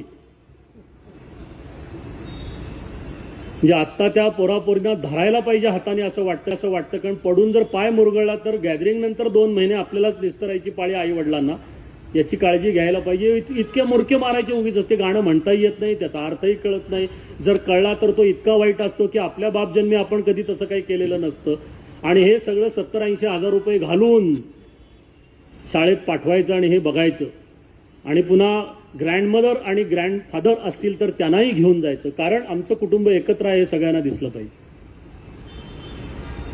असल्या ढोंगबाजीत जर आम्ही अडकलो असू तर त्यातला हायस्कूलमध्ये त्यावेळच्या स्नेहसंमेलनामध्ये या मुलाच्या वाटेला कृष्णाची भूमिका आली. पण त्याला डायलॉग पाठ होते दुसऱ्याच पात्राचे. ते कृष्णाचे पाठ होतेच. असं काही नव्हतं की गॅदरिंगमध्ये ऐनवेळा दुसऱ्याचे डायलॉग म्हणायचे आणि ते नाटक पाडायचं आणि मास्तरांसहित सगळ्यांची मजा करायची. असला मुद्दा नव्हता तो. ते डायलॉग त्याला आवडले, त्या पात्राचे. काम केलं श्रीकृष्णाचं. मॅट्रिक झाल्यानंतर गावात काही राहायची सोय नव्हती शिक्षणाला. जिल्ह्याच्या ठिकाणी गेला तो मुलगा. परिस्थिती गरिबीची. मग शॉर्ट हँडचा कोर्स केला. कोर्टात नोकरी मिळाली. पण वाचण्याकडचं जे लक्ष होतं ते प्रचंड होतं. कोर्टामध्ये असताना सुद्धा जिल्ह्याच्या ठिकाणातल्या ग्रंथालयातली त्याला आवडणारी त्या विषयावरची पुस्तकं, की ज्याला हायस्कूलच्या स्नेहसंमेलनामधले डायलॉग पाठ होते पण काम कृष्णाचं केलं होतं. ते डायलॉग ज्याच्याबद्दल होते त्याबद्दलचं साहित्य वाचायचं. ते मिळेल तिथे वाचायचं. पण कोर्टामधल्या नोकरीमध्ये ते होईना म्हणून शॉर्टहँडचा कोर्स झाल्यामुळे एका सरकारमान्य हायस्कूलमध्ये शॉर्टहँडचा शिक्षक म्हणून या मुलांनी, या तरुणांनी नोकरी स्वीकारली. कारण त्याच्या समोर 150 वर्ष झालेलं एक ग्रंथालय होतं की 1892 मध्ये त्या ग्रंथालयामध्ये स्वामी विवेकानंद सुद्धा येऊन गेले होते. मग त्या ग्रंथालयातली पुस्तकं सगळी वाचली. आणि वाचनाच्या एका प्रचंड आवेगाच्या क्षणी या मुलाच्या लक्षात आलं की अरे मला ज्याच्याबद्दल वाचायचंय ते मी इतकं वाचलेलं आहे आता की हे घडलंय तिथे एकदा तरी जाऊन यायला पाहिजे. पण ते ठिकाण फार लांब आहे. मग किती खर्च येईल जायला? तर त्यावेळेचा खर्च होता 1963 सालचा 1800 रुपये. 1800 म्हणजे तुमचं आणि माझं आईस्क्रीमचं बिल आत्ताचं. 3-4 जण गेलो आणि एकदाच खाल्लं तर तेही. पगार होता त्यावेळेचा 200 रुपये. करायचं काय? गावात, आपल्या शहरात किंवा पिंपरीकरांच्या, चिंचवडकरांच्या भाषेत गावठाणात, गावठाण म्हटलं की फार बरं वाटतं. अजून मेट्रो बिट्रो सिटी म्हणायच्या नादाला लागू नका. गावठाण हाच शब्द आपला. ते बाबासाहेब मला पुण्यात यायचं झालं तर म्हणायचे तुम्ही आमच्या पर्वतीला केव्हा येताय? म्हणजे ते पर्वती वेगळे आणि पुणे वेगळं असं होतं. कारण तो पूल नंतर झालाय. आत्ता मी पुण्यात निघालोय पर्वतीहून म्हणायचे. म्हणजे पूल ओढणार की पुण्यातच, पण ते वेगळं गाव असं मानायचं. तर भालजी पेंढारकर नावाचे चित्रपट निर्माते, शिवाजी महाराजांवरची पिक्चर आजही बघा तुम्ही. आता युट्यूबवर आहेत. पुढच्या पिढ्यांना खरंच बांधून घालून झालं तरी दाखवा मांडीवर बसून की जो शिवाजी महाराजांचा मूळ पिक्चर, नंतर एक बाल शिवाजी म्हणून चित्रपट निघाला होता मराठीतला, अप्रतिम आहे. किंवा मग साधी माणसं आहे. ऐरणीच्या देवा तुला ठिणगी ठिणगी वाहू रे. म्हणजे ऐरण म्हणजे काय? आणि हे मी तुम्हाला फॅशन म्हणून सांगत नाही, विनाकारण काहीतरी मला कोणी मराठीवर बोला म्हणून पैसे दिलेत सरकारने असं नाही.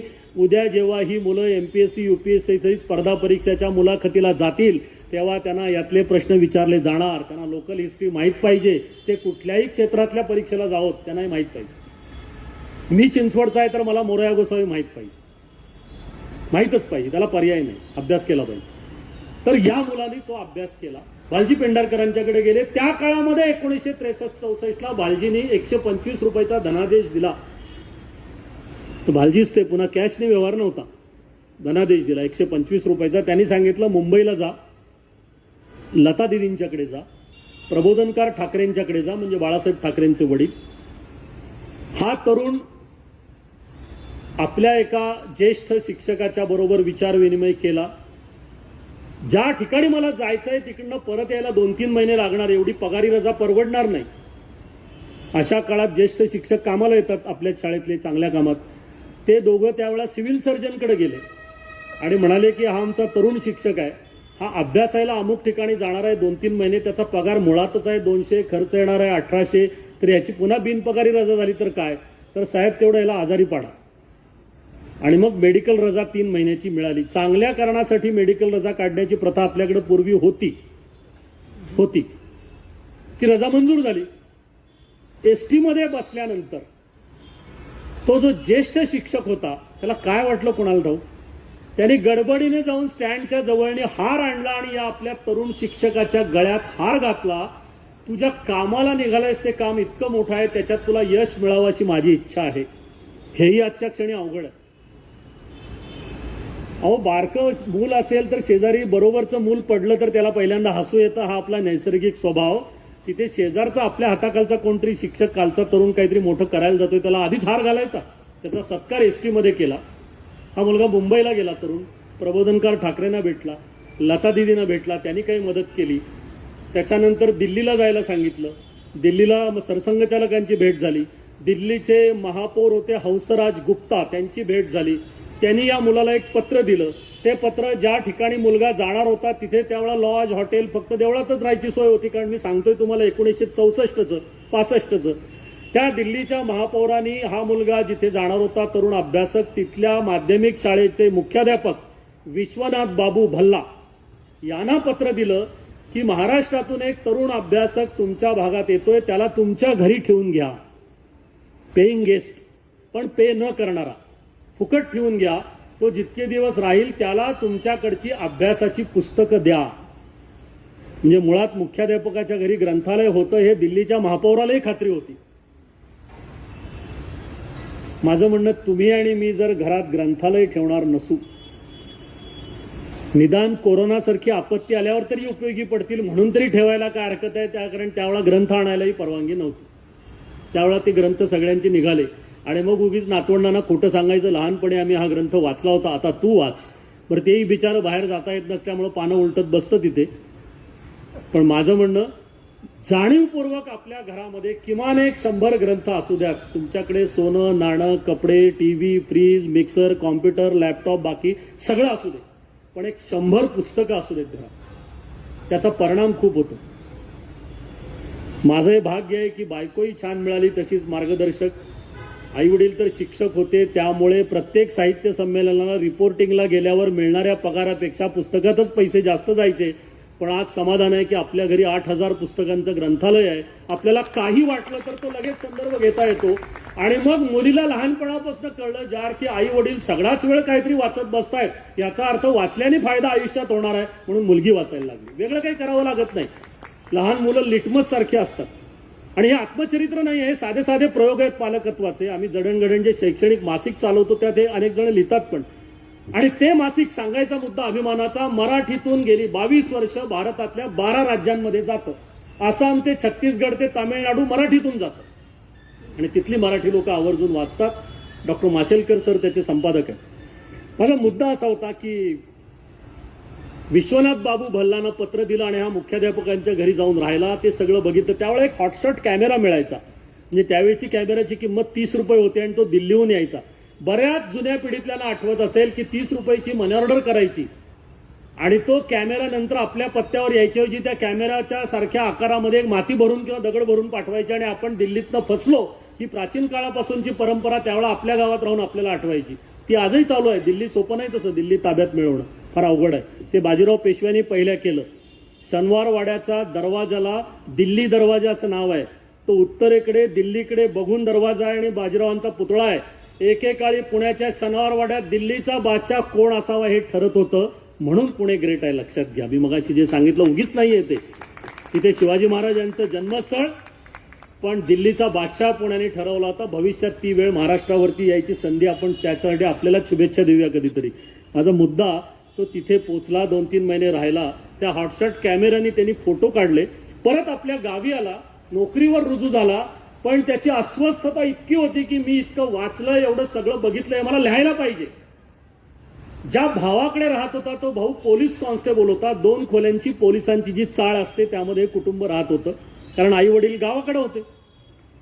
या मुलांनी रात्रंदिवस झटून, या तरुणांनी, त्यावेळचं वय होतं 23, 1700 पानांचं हस्तलिखित तयार केलं. 1700 पानं फुलस्केप. मग ते आपल्या गावातल्या एका प्रकाशकाला वाचायला दिलं की हे तुम्ही पुस्तक काढाल का? ते म्हटले मुळात वाचणार कोण आहे, काढायचं राहिलं बाजूलाच. मग तो जो ज्येष्ठ शिक्षक होता तो म्हटला की अरे ते पुण्यामध्ये पुस्तकं तो व्यवहार फार चालू असतो. हे 64लाही होतं आणि 2026ला पण आहे. हे पुन्हा पुण्याचं वेगळेपण. आणि मग ते दोघं एसटीने पुण्यामध्ये आले. पुण्यामध्ये एका ठिकाणी त्यांना जायला सांगितलं. तिथे गेल्यावर ते म्हटले आम्ही छापतो पण याचे 2000 रुपये तुम्हीच आम्हाला द्या.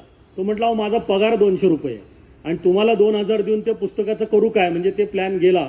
एका हॉटेलमध्ये त्यांनी काहीतरी खाल्लं.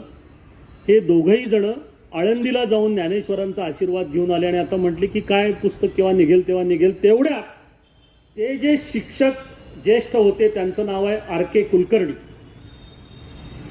ते म्हणाले अरे माझ्या लक्षातच आलं नाही आपण आळंदीवरनं चाललोय. इथे अण्णांचा बंगला आहे. म्हणजे जुन्या मुंबई पुणे हायवेला शिवाजीनगर ओलांडलं की डाव्या बाजूला पंचवटी नावाचा गदी माडगुळकरांचा बंगला आजही आपल्याला बघायला मिळतो. अण्णांचा बंगला. अण्णांना भेटून जाऊया म्हटले जाता जाता. अण्णा माझ्या ओळखीचे आहेत. हे दोघं जण गेले. गदिमाने त्यांच्या भाषेत विचारलं काय काम काढलायसा. हे सगळं हस्तलिखित ठेवलं. गदिमांचाही ग्रेटनेस असा की गदिमा या तरुणाला म्हणाले आणि त्या शिक्षकाला की हे ठेवून जावा पोरानो, 2-3 महिन्यांनी पुन्हा या मी वाचून ठेवतो. 2-3 महिन्यांनी हे दोघं जण R.K. कुलकर्णी आणि हा तरुण पुन्हा आला. गदिमाने ते वाचलं होतं. गदिमांसारखा प्रतिभावंत कवी आणि साहित्यिक झपाटून गेला होता ते वाचल्यानंतर. 23 वर्षाच्या तरुणांनी लिहिलेलं हस्तलिखित. गदिमांनी त्यांच्याकडे एक चिठ्ठी दिली पुण्यातल्या एका प्रकाशकाला. त्या चिठ्ठीत एवढंच लिहिलं होतं स्थळ उत्तम आहे, स्वीकारायला हरकत नाही. हा जो लेखक होता त्याच्या पोटात गोळा आला की मी गदिमांच्याकडे अण्णांच्याकडे पुस्तक छापायला आलोय आणि अण्णांनी प्रकाशकाला पत्र दिलंय स्थळ उत्तम आहे. म्हणजे बहुतेक मी बाहेरचा आहे बघून पुण्यातली मुलगी गळ्यात मारतायत का काय. पण ते म्हटले आता एवढ्या मोठ्या माणसांनी पत्र दिलंय, प्रकाशकाचं नाव सांगितलंय, मी यातल्या मधले काही गॅप मुद्दाम सांगत नाहीये. ज्या मला चेहऱ्यावरनं लक्षात येतं की यातल्या कुठल्या गोष्टी कोणाला कळतात आणि त्यावरनं त्यांनी ते पुस्तक वाचलं असेल का नाही. ते प्रकाशकाकडे गेले. गदिमांची चिठ्ठी हा कोडवर्ड होता त्यांच्यासाठी. अरे पोरानं बसा म्हटले, छापलं म्हणून समजा. गणेश चतुर्थीला 1967 साली हे पुस्तक प्रकाशित झालं आणि खळबळ माजली मराठी साहित्यामध्ये. त्यावेळी या तरुणाचं वय होतं 27. 23व्या वर्षी सुरू केलं. 27व्या वर्षी पुस्तक प्रकाशित झालं. 1990 साली कलकत्त्याच्या रायटर्स वर्कशॉप या संस्थेनं या ग्रंथाचा इंग्रजी अनुवादाची शिफारस ही साहित्याच्या नोबेलसाठी केली होती. नोबेलच्या दारात हा मराठी ग्रंथ गेला होता. हा तुम्हाला आणि मला माहित नाही आहे. मराठी पण साजरं करायचं म्हणजे काय. 27 फेब्रुवारी कुसुमाग्रजांची जयंती साजरी करायची म्हणजे काय. नोबेलच्या साहित्य पुरस्काराला आपल्या इथे FY BCom पर्यंत शिक्षण झालेल्या एका तरुण शॉर्टहँडच्या शिक्षकाचा ग्रंथ हा नोबेलला जातो. तो आजही बेस्ट सेलर आहे. पुढच्या वर्षी त्याला 60 वर्ष होणार आहेत. 67ला प्रकाशित झाला. 2027 जेव्हा हजरतबाल दर्ग्यामध्ये काश्मीरमध्ये अतिरेकी घुसले होते, ज्यावेळी त्यावेळेचे भारताचे गृहमंत्री होते शंकरराव चव्हाण. शंकरराव चव्हाण हजरतबालच्या तिथे गेल्यानंतर त्यांच्या लक्षात आलं हाडात जाणारी थंडी, शत्रूच्या गोळ्या कुठून येतील माहित नाही. अशा काळात आतून सैनिकांचं मराठी बोलणं शंकररावांच्या कानावर आलं. मी हे पुराव्यानेशी बोलतोय. लोकसत्ताचे संपादक माधवराव गडकरी यांनी त्यांचा जो शनिवारी प्रकाशित होणारा चौफेर नावाचा कॉलम आहे त्याच्यात 1998 साली लिहून ठेवलेला आहे. माझ्याकडे पुरावे आहेत सगळे. शंकरराव चव्हाणांना आतनं मराठी आवाज ऐकू आला सैनिकांचा म्हणून ते आत गेले. तर मराठा लाईट इन्फंट्रीचे जवान आत होते, कुडकुडत होते, जर्किन्स खूप घातली होती. मराठा लाईट इन्फंट्रीचं हेडक्वार्टर आपल्याला माहीत नसेल तर ते बेळगावमध्ये आहे. बेळगावच्या मराठी माणसांना 864 खेड्यातल्या 12 लाख माणसांना आपण अजून महाराष्ट्रात घेतलेलं नाही. पण तुमच्या आणि माझ्या रक्षणासाठी आज तिबेट आणि चीन, नेपाळ सगळ्या बॉर्डरवरती मरतायत ते मराठा लाईट इन्फंट्रीचे कमांडोज. आणि मग शंकररावनी विचारलं, अरे हाडात जाणारी थंडी आहे, कुठून गोळ्या येतील तुम्हाला माहित नाही. इथला जो मुख्यमंत्री आहे तो आपल्या मुलीला डबा पाठवतोय आणि अतिरेक्यांना सोडा अशी मागणी करतोय. म्हणजे तुम्हाला तपशील सगळे लक्षात येतील. मी फार वेळ घालवत नाही त्याच्यात, कारण आता वेळ इतका झालाय की मला वंदे भारतच्या स्पीडनंच जायला पाहिजे. अशा वेळा तुम्ही कशाच्या जीवावरती लढताय, तेव्हा मराठा लाईट इन्फंट्रीतल्या जवानांनी जर्किनच्या आतल्या खिशातून शंकरराव चव्हाणांना मृत्युंजय काढून दाखवली. या पुस्तकाच्या जीवावरती आम्ही लढतोय म्हणाले. मृत्युंजयची शिवाजीराव सावंतांनी लिहिलेली अर्पण पत्रिका आहे, धारातीर्थी पडणाऱ्या जवानांना अर्पण. मृत्युंजय आज 60 वर्षानंतर सुद्धा बेस्ट सेलर आहे. FY BCom झालेला खेडेगावातल्या शेतकऱ्याचा मुलगा. मग शिवाजीरावांनी 1979ला छावा लिहिली. तुम्ही आता छावा चित्रपट ज्यांनी ज्यांनी बघितला असेल, नसलेल्यांनी तर बघा, किंवा निदान एक 8 दिवस उपोषण करा स्वतःच्या घरात छावा जर बघितलेला नसेल तर प्रायश्चित्त म्हणून. आणि ज्यांनी बघितलाय त्यांनी पुन्हा एकदा छावा कादंबरी वाचायला घ्या. तुम्हाला चित्रपटापेक्षा कादंबरीतले मराठी शब्द रडवतील, मराठी शब्द राग आणतील, मराठी शब्द तुमचं रक्त तापवतील. मग कळेल की मराठी भाषेची ताकद काय. विशेषतः छावाचा उत्तरार्ध शेवटचा जो भाग आहे वडू बुद्रुक मधला, तो छावा कादंबरीमध्ये वाचताना कळेल की मराठी शब्दांची ताकद काय असते. आणि मग आयुष्याच्या अखेरीला शिवाजीराव 62व्या वर्षी गेले. साहित्य संमेलनाची 2002ची निवडणूक कराडमध्ये संमेलन होत होतं. तारीख 18 सप्टेंबर 2002ला आमच्या दोघांचं गाव एक, मग आधी नरेंद्र पेंडसे होते तेच गाव, आजरा, कोल्हापूर जिल्ह्यातले शेवटचं, आंबोलीच्या अलीकडचं, की ज्या तालुक्यामध्ये एकापेक्षा एक दिग्गज होऊन गेले. शिवाजीराव सावंत त्यातले एक. भारताची शिक्षण पद्धती 1967च्या कोठारी आयोगानुसार ज्यांनी ठरवली 10+2+3, ते डॉक्टर JP नाईक पद्मभूषण, जे युनेस्कोचे ॲडवायझर होते, ते त्या तालुक्यामधले. पण त्यांच्या गावचा सदापावले नावाचा गुंड एन्काउंटरमध्ये मेला तेव्हा त्याचं गाव म्हणून ते लोकांना माहीत झालं. JP नाईकांचं गाव माहीत नव्हतं. कोथरूडमध्ये नाईक साहेबांची इंडियन इन्स्टिट्यूट ऑफ एज्युकेशन ही संस्था आहे. आपण जे JNU बघतो दिल्लीतलं, ते नाईक साहेबांनी काढलंय. दिल्ली विद्यापीठाची स्थापना त्यांनी केली. NCERTची स्थापना नाईक साहेबांनी केलेली आहे. मौनी विद्यापीठ नावाचं भारतातलं पहिलं ग्रामीण विद्यापीठ नाईक साहेबांनी काढलंय. युनेस्कोच्या वतीने जगातल्या 6 देशांची शिक्षण व्यवस्था त्यांनी तयार केली. प्राथमिक आरोग्य केंद्र, उपकेंद्र आणि ग्रामीण रुग्णालय अशी आपली आरोग्य व्यवस्था आहे. नाईक साहेबांचा विचार, ते नाईक साहेब त्या तालुक्यात. मागाशी ज्यांच्या प्राचार्यांचा उल्लेख त्यांनी त्या पत्रकारांचा केला, दवी तामणकर हे केसरीचे युरोपचे प्रतिनिधी होते. दुसऱ्या महायुद्धाचं लंडनची बातमीपत्र म्हणून त्यांचं वार्तापत्र असायचं. झाशीच्या राणीचं पहिलं इंग्रजी चरित्र आणि टिळकांचं चरित्र दवी तामणकरांनी लंडनमधनं लिहिलंय. आणि माउंटबॅटन बरोबरच्या चर्चेमध्ये ते सहभागी होते काही काळ. ते दवी तामणकर आजऱ्याचे. सोबतचे संपादक हिंदुत्वनिष्ठ ग.वा. बेहरे ते आजऱ्याचे. बेळगाव तरुण भारतचे संस्थापक आणि स्वातंत्र्य लढा, सीमा लढा आणि गोवा मुक्ती संग्रामाचे नेतृत्व देणारे बाबूराव ठाकूर ते आजऱ्याचे. पंढरपूरच्या दिंडीमध्ये आजरेकर फड नावाचा पहिला फड आहे, त्याचे मोरजकर महाराज ते आजऱ्याचे. शिवाजी सावंत आजऱ्याचे. बाबूराव पेंटर ज्यांनी भारतीय चित्रपट सृष्टीला पहिला कॅमेरा दिला ते आजरा तालुक्यातल्या महागोंड गावचे. अण्णाभाऊ साठे आणि शाहीर अमर शेख यांच्याबरोबर संयुक्त महाराष्ट्राचा लढा ज्यांनी गाजवला ते शाहीर द.ना. गव्हाणकर हे आजरा तालुक्यातल्या महागोंडचे. संस्कृतचे स्कॉलर आणि शरद तळवळकरांचे सासरे म्हटल्यावर तुमच्या लगेच लक्षात येईल ते प्रोफेसर के.ना. वाटवे हे आजऱ्याचे. 10व्या मिनिटाला रणजित देसाईंचं कोवाड, 1.5 तासावरती पु ल देशपांडे, लगेच इंदिरा संत, लगेच शंकर रामाणी.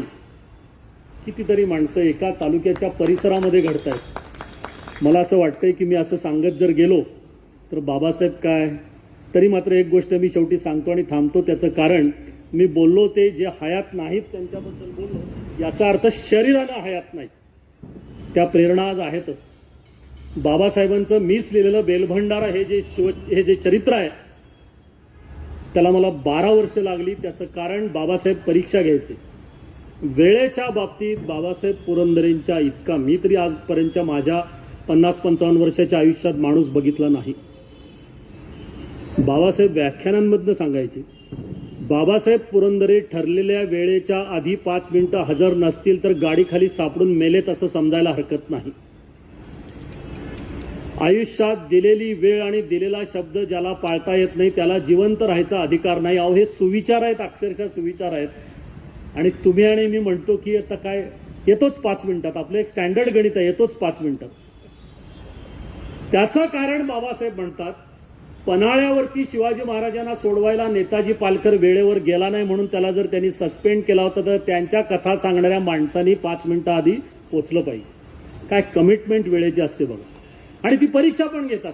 12 वर्ष जेव्हा जेव्हा मी घरी भेटायचो, 26 पर्वती पायथा पुणे, बाबासाहेब पहाटे मला 4 वाजता बोलवायचे भेटायला. तिथून माझं घर 11.5 किलोमीटर होतं. ऐन पावसाळा असो थंडी असो, आणि 4 वाजता याचा अर्थ घड्याळात 3:55 वाजलेले असायचे आणि मी थर्मासमधनं चहा घेऊन आत गेलेलो असायचो. आम्ही दोघंच असायचो. घड्याळाकडे बाबासाहेब बघायचे आणि टाळ्या वाजवायचे, दुसरं कुणी नाही. एक माणूस दिलेल्या वेळेच्या आधी आज आला, माझा आजचा दिवस सार्थकी लागेल, हे बाबासाहेबांचं पुढचं वाक्य असायचं. एवढी प्रचंड मोठी माणसं, किती परीक्षा घ्यावी. तर बाबासाहेब स्कॉलर आहेत हे काही करंट्या माणसांना आजही समजावून सांगावं लागतं. ज्यांना सातारच्या राजमाता सुमित्राराजे भोसले यांनी शिवशाहीर ही पदवी दिली त्यांच्या 61ला, ती बाबासाहेबांनी स्वतः घेतलेली नाहीये. ज्यांना नेहरूंच्या काळात पोर्तुगीजांच्या विरोधातल्या कमिटीवरती संशोधक म्हणून घेतलेलं होतं, असे बाबासाहेब इतिहास संशोधक होतेच. ज्यांना मानायचं नाही तो त्यांचा करंटेपणा आणि त्यांचा अज्ञान आहे, तो त्यांचा विषय आहे. पण हे त्या चरित्रामधनं जर यायचं असेल तर ती स्कॉलरली जी परंपरा पाळायला लागते. म्हणून मी बाबासाहेबांच्या 13व्या पूर्वजांना 1648 साली आलेलं, म्हणजे महाराज 18 वर्षाचे असताना शिवाजी महाराजांच्या सहीचं आलेलं पत्र पुरंदरे दप्तरातनं मिळवून त्या ग्रंथात छापलेलं आहे. हे त्या दिवशी बाबासाहेबांनी बघितलं. त्या दिवशी ते म्हटले की मला फार छान वाटलं की कोणतरी तरुण माणसं अशी झपाटून काहीतरी कामं करतायत आपल्यासारखी. त्याचं कारण गह खरे उर्फ तात्यासाहेब खरे यांच्या मार्गदर्शनाखाली बाबासाहेब जेव्हा भारत इतिहास संशोधक मंडळात संशोधक म्हणून काम करायला लागले तेव्हा बाबासाहेबांना घ्यायचं ठरलं. म्हणून गह खरेंचा पगार 100 रुपयेवरनं 110 रुपये करावा लागला, कारण बाबासाहेबांना पगार 100 रुपये ठरला होता. काय माणसांनी दारिद्र्यात दिवस काढले. आणि तरीही 3.5 कोटीच्या देणग्या इकडच्या इकडे न कळता द्यायच्या. जातपात धर्म न मानता 100-125 पोरांना आपल्या घरात ठेवून घेऊन त्यांची शिक्षण, लग्न, नोकऱ्या करायच्या. आणि तरीही समाजातल्या काही थोड्याशा वर्गाने आयुष्याच्या उत्तरार्धात दिलेल्या शिव्या आपलीच माणसं आहेत म्हणून त्याकडे दुर्लक्ष करायचं. आणि वयाच्या 100व्या वर्षी आम्हीच बाबासाहेबांनी माझ्या मासिकामध्ये आमच्या लिहिलेलं ज्या पुस्तकाचं एकत्रीकरण करून आम्ही संग्रह प्रकाशित केला, त्यांच्या 100व्या वाढदिवसाला आशाताई भोसले आणि राज ठाकरे कला होते शिवसृष्टीत. मराठीमध्ये 100व्या वर्षी एखाद्या लेखकाचं आपल्या हयातीत निघालेलं ते पहिलं पुस्तक होतं. त्याचं नाव आहे उंजळ. म्हणून मी बाबासाहेबांना तर कार्यक्रम झाल्यावर संध्याकाळी भेटल्यावर विचारलं, बाबासाहेब आज 100वा वाढदिवस आहे, तुमचा संकल्प काय आहे. तर ते म्हणाले की अमेरिकन उच्चारशास्त्राप्रमाणे अमेरिकन इंग्रजीमध्ये शिवचरित्र सांगता यावं याचं प्रॅक्टिस मी उद्यापासून करणार आहे. काय प्रकारची एनर्जी, काय प्रकारची प्रेरणा, काय प्रकारची क्षमता, ताकद. माझं म्हणणं, मराठीमध्ये शब्द वाईट आहे, पण ज्याला मराठीपणाचा, मी मराठीवरची वेलांटी आवर्जून सांगतोय, ज्याला मराठीपणाचा, ज्याला महाराष्ट्रात मराठी आहे असं सांगण्याचा माज करायचा असेल, शब्द वाईट आहे पण त्यातनं सगळं येतं, त्यांनी मग असा माज करावा. ही माणसं आमच्या बरोबर होऊन गेली. या माणसांना आम्ही बघून मोठे झालो. या माणसांची व्याख्यानं ऐकली. आम्ही जाणता राज्यात काम केलं. 3 वर्षापासून वयाच्या 88व्या वर्षापर्यंत ज्यांनी कधीच नाटकात काम केलं नाही असे 3000 कलाकार तयार करायचे. मराठी, हिंदी, इंग्रजीमधले 1000 प्रयोग करायचे आणि त्यातलं मिळालेलं उत्पन्न समाजाला देऊन टाकायचं. त्यातनं शिक्षण संस्था उभा राहिल्या, हॉस्पिटल्स उभा राहिली, दर्गे उभा राहिले, मशिदी उभा राहिल्या, मंदिरं उभा राहिली. कुठलाही भेदभाव नाही. का तर ती मशीद जुनी आहे, तो पुरावा आहे. आणि पुन्हा 1954ला सुधीर फडकेंच्या बरोबर ती दादरा नगर हवेली मुक्त करायला क्रांतिकारक म्हणून तिथे जायचं आणि पोर्तुगीजांच्या गोळ्या खायला सज्ज व्हायचं. मला सांगा, एका माणसाने आयुष्यात काय काय करायचं. आणि हे सगळं करून सुद्धा गर्व नाही. मी काही विशेष केलंय असं नाही. आत्ता मला शिवचरित्र थोडंसं समजण्याची सुरुवात झाली आहे म्हणून मी अजून अभ्यास कसा वाढवतोय. म्हणून गजाननराव मेहेंदळेंना एखादा नवीन पुरावा मिळाला की बाबासाहेब तो पुरावा कुठनं मिळाला या उत्सुकतेपोटी गजाननरावांशी बोलत राहायचे. आणि मग नव्या पिढीतला एखादा आला आणि त्यांनी शिवाजी महाराजांचे जगभरातले फोटो ओरिजिनल गोळा करून आणले, त्या आनंदात सांगायचे लवकर काढा पुस्तक, माझं वय वाढायला लागलं, याचा खर्च मी करतो, लवकर पुस्तक काढा. मला असं वाटतं की या प्रकारची माणसं, आणि मग अशाच पुढच्या एका मिनिटात मी थांबतो, अशाच एका प्रेरणादायी व्यक्तीच्या सानिध्यात गेली 32 वर्ष राहायचं मला भाग्य मिळालं. ती व्यक्ती रोज तुम्ही बघताय, ऐकताय, वाचताय. दारिद्र्यातलं आयुष्य, 6व्या वर्षी वडील गेले म्हणून आईने मुंबईला नेलं. लाईट नसलेल्या चाळीतल्या एका भाड्याच्या खोलीत मायलेकरं राहायला लागली. 2 वेळच्या जेवणाची खात्री नाही म्हणून आई पडेल ती कामं करायला लागली. मुंबई महानगरपालिकेच्या मराठी माध्यमाच्या शाळेत नाव घालायचं अवघड, तरी त्या शाळेत नाव घातल्यानंतर मॅट्रिकपर्यंत हा मुलगा पहिला कसा येईल की जी आई 3री पण झालेली नव्हती. काम पाहिजे म्हणून एका संस्थेमध्ये, त्या संस्थेचं नाव होतं काँग्रेस भवन, त्याच्यात इथं काही काम मिळणार आहे म्हणून सगळी माणसं जाऊन रांगेत उभारवली. दुपारी 3 वाजता या माऊलीचा नंबर आला आणि विचारलं गेलं, तुम्ही 3री पास आहात का, तर तुम्हाला हे काम मिळेल. आता 3रीला काही बोर्डासारखं सर्टिफिकेट नसतं. ही माऊली खोटं बोलू शकली असती. दारिद्र्यातलं वातावरण, 2 वेळचं खायला मिळणार नाही, मुलगा शिकतोय, वडील नाहीत. ती माऊली म्हणाली नाही, माझं 3री पर्यंत शिक्षण झालेलं नाही. आणि त्यामुळे त्यांचं काम नाकारलं गेलं. काम काय होतं, मी 60च्या दशकातलं सांगतोय. कापडाच्या एका गिरणीतले तागे हातगाडीवरनं दुसऱ्या गिरणीत पोचवायचे होते, त्यासाठी किमान क्वालिफिकेशन 3री पास. पोटात भूक, दुपारचे 3 वाजलेले, काम नाही. त्या माऊलीनी मनाशी असं ठरवलं की शिक्षण पुरेसं नसल्यामुळं मला हे काम नाकारलं गेलं. मी माझ्या मुलाला इतकं शिकवीन की जगात शिकलेली माणसं त्या मुलाकडे शिकायला येतील, त्या दिवशी मला धन्य वाटेल. त्यामुळं हा मुलगा जेव्हा मॅट्रिकला बसला आणि पुढे मग 1,35,000 विद्यार्थ्यांच्या मध्ये 11वा आला, कारण त्यावेळचं बोर्ड पुणे जिल्ह्यापुरतं नव्हतं, ते कराचीपर्यंत होतं. कारण ही माऊली पहाटे उठल्यावर मुलाला आणि आपल्याला झोप येऊ नये म्हणून मुलाच्या डोळ्यावरती आणि स्वतःच्या डोळ्यावरती कापूर लावायची. की कापूर लावला की तो झोंबत राहतो. डोळ्यात तर घालवायचा नाही, पण वरती सारखं झोंबत राहिलं पाहिजे, झोप लागता कामा नये. या प्रकारचे प्रयोग मुलाच्या अभ्यासासाठी करणारी, 7वी नंतर 8वीत जाताना 21 रुपये शिकवणीची फी द्यायसाठी 3 आठवडे आपल्या बरोबरच्या कामगारांच्याकडे पैसे मागणारी, मुलाला उत्तरपत्रिका 3 पैशाची देता येत नाही म्हणून प्रॅक्टिससाठी रद्दीमधले कोरे कागद आणून पेन्सिलचे तुकडे रस्त्यावरनं गोळा करणारी माऊली. जेव्हा मुलगा 10वीमध्ये मॅट्रिकमध्ये बोर्डात येतो तेव्हा तो म्हणतो की आता मी शिक्षण थांबवतो, आता मला काहीतरी नोकरी मिळेल, आपल्या 2 वेळचं पोटाची सोय होईल. तर ती माऊली सांगते शिक्षण थांबवायचं नाही. या मुलाला 60 रुपयाची स्कॉलरशिप मिळते टाटांची, त्यातनं पुढे शिक्षण चालू राहतं. हा मुलगा पदवीला पहिला येतो, इंजिनिअरिंगमध्ये पुढे जातो. आता म्हणतो मला नोकरी सहज मिळणार आहे. ती माऊली म्हणते नाही, मी माहिती घेतली, ते PhD का काहीतरी असतं ते तू करायला पाहिजेस. 3री नापास. हा मुलगा PhD होतो. त्यानंतर ही माऊली म्हणते नाही, ते काहीतरी डॉक्टरेल असं काहीतरी असतं, म्हणजे पोस्ट डॉक्टरल रिसर्च असतो PhD नंतरचा, ते तू करायला लावते मुलाला. आणि मग त्या मुलाला इंग्लंडमधली नोकरी येते. पण इंग्लंडमध्ये जायचं, विमानाचं 3,500 रुपये भाडं सुद्धा या फॅमिलीला गोळा करावं लागतं. हा मुलगा इंग्लंडमध्ये जॉईन होतो आणि मग पगारातनं ते भाडं पाठवतो. 2 वर्षामध्ये भारताच्या सरकारची हाक ऐकू येते की जगभरातल्या तरुण लोकांनी पुन्हा भारतासाठी परतावं. हा इंग्लंडमध्ये गेलेला मुलगा परततो, पण अट एक घालतो आपल्या वरिष्ठांना की मला जर भारतात परतायचं असेल तर मला पुण्यामध्ये राहायला परवानगी द्या. पुन्हा ग्रेटनेस पुण्याचा. 1976ला हा तरुण पुण्यात येतो. 1980-90च्या दरम्यान जिथे येतो त्या संस्थेचा प्रमुख होतो. पुण्यामध्ये जी संस्था आहे अशा भारतामध्ये सरकारच्या 40 संस्था आहेत ज्यामध्ये 20,000 लोक काम करतात. पुढे 90च्या दशकानंतर हा दिल्लीमध्ये या 40 संस्थांचा प्रमुख म्हणून काम करायला लागतो.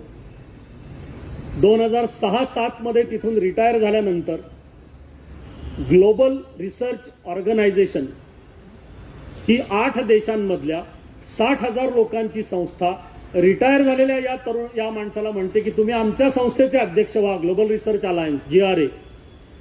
तर त्यावेळी हा माणूस म्हणतो की अरे मी इतके दिवस बाहेर राहिलो, आता मला माझ्या कुटुंबियांच्या बरोबर आणि पुणेकरांच्या बरोबर राहण्यासाठी मला पुण्यात राहायचं आहे. ज्या संस्थेचं हेडक्वार्टर जगभरात दुसरीकडे होतं, कधीच भारतात नव्हतं, त्या संस्थेने डॉक्टर माशेलकर अध्यक्ष व्हावेत म्हणून global research alliance headquarter NCL मध्ये आणलं. गेल्या वर्षी इंजिनिअरिंग सायंटिस्ट म्हणून डॉक्टर माशेलकर सरांनी कलाम साहेबांचा 49 डिलीटचा विक्रम मोडला. डॉक्टर माशेलकरांना जगभरातल्या 54 विद्यापीठांनी डिलीट देऊन सन्मानित केलेला आहे. गोव्यातल्या एका माशेलमध्ये गरिबीत जन्मलेला वडील नसलेला मुलगा तुमच्या आणि माझ्या देवघरातली, स्वयंपाकघरातली आणि लग्नघरातली हळद की त्याचं पेटंट अमेरिकेच्या विरोधात लढाई, बौद्धिक लढाई लढवून शाबूत राखतो म्हणून हळद तुमच्या आणि माझ्या मालकीची आहे. म्हणून कोट्यावधी रुपये डॉलर्सची उलाढाल करणारा बासमती तुमच्या आणि माझ्या मालकीचा आहे.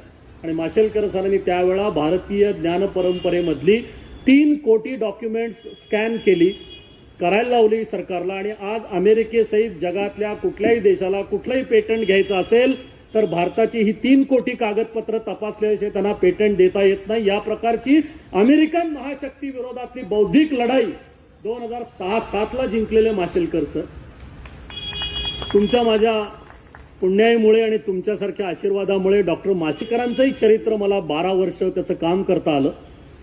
योगायोग असा की ज्या माझे गाववाले त्या शिवाजीरावांचं हे हस्तलिखित 1700 पानाचं आणि मी लिहिलेलं माशेलकरांचं चरित्र ही 1700 पानाचं. पण त्यातलं माझ्या पत्नीने संपादित करून 648 पानाचा तो ग्रंथ तयार केला. 2023ला त्याचं प्रकाशन झालं की ज्याला माशेलकरांचे PhDचे गाईड प्रोफेसर MM शर्मा हजर होते आणि माशेलकरांचे PhDचे विद्यार्थी पण हजर होते. शिक्षणाच्या 3 पिढ्यांनी doctor Kakodkar, doctor Mujumdar, doctor Bhatkar यांच्याबरोबर त्याचं प्रकाशन केलं. आणि पुन्हा मी मराठीवरतीच येतो आणि थांबतो की मराठी भाषेत आजही गेल्या वर्षभरात म्हणजे जानेवारी 23-28 जानेवारीला प्रकाशन झालं आणि पहिल्या वर्षात त्याच्या 8 आवृत्त्या निघाल्या. त्याच्यावर समाजातल्या इतक्या लोकांनी, मधु मंगेश कर्णिक वयवर्ष 92,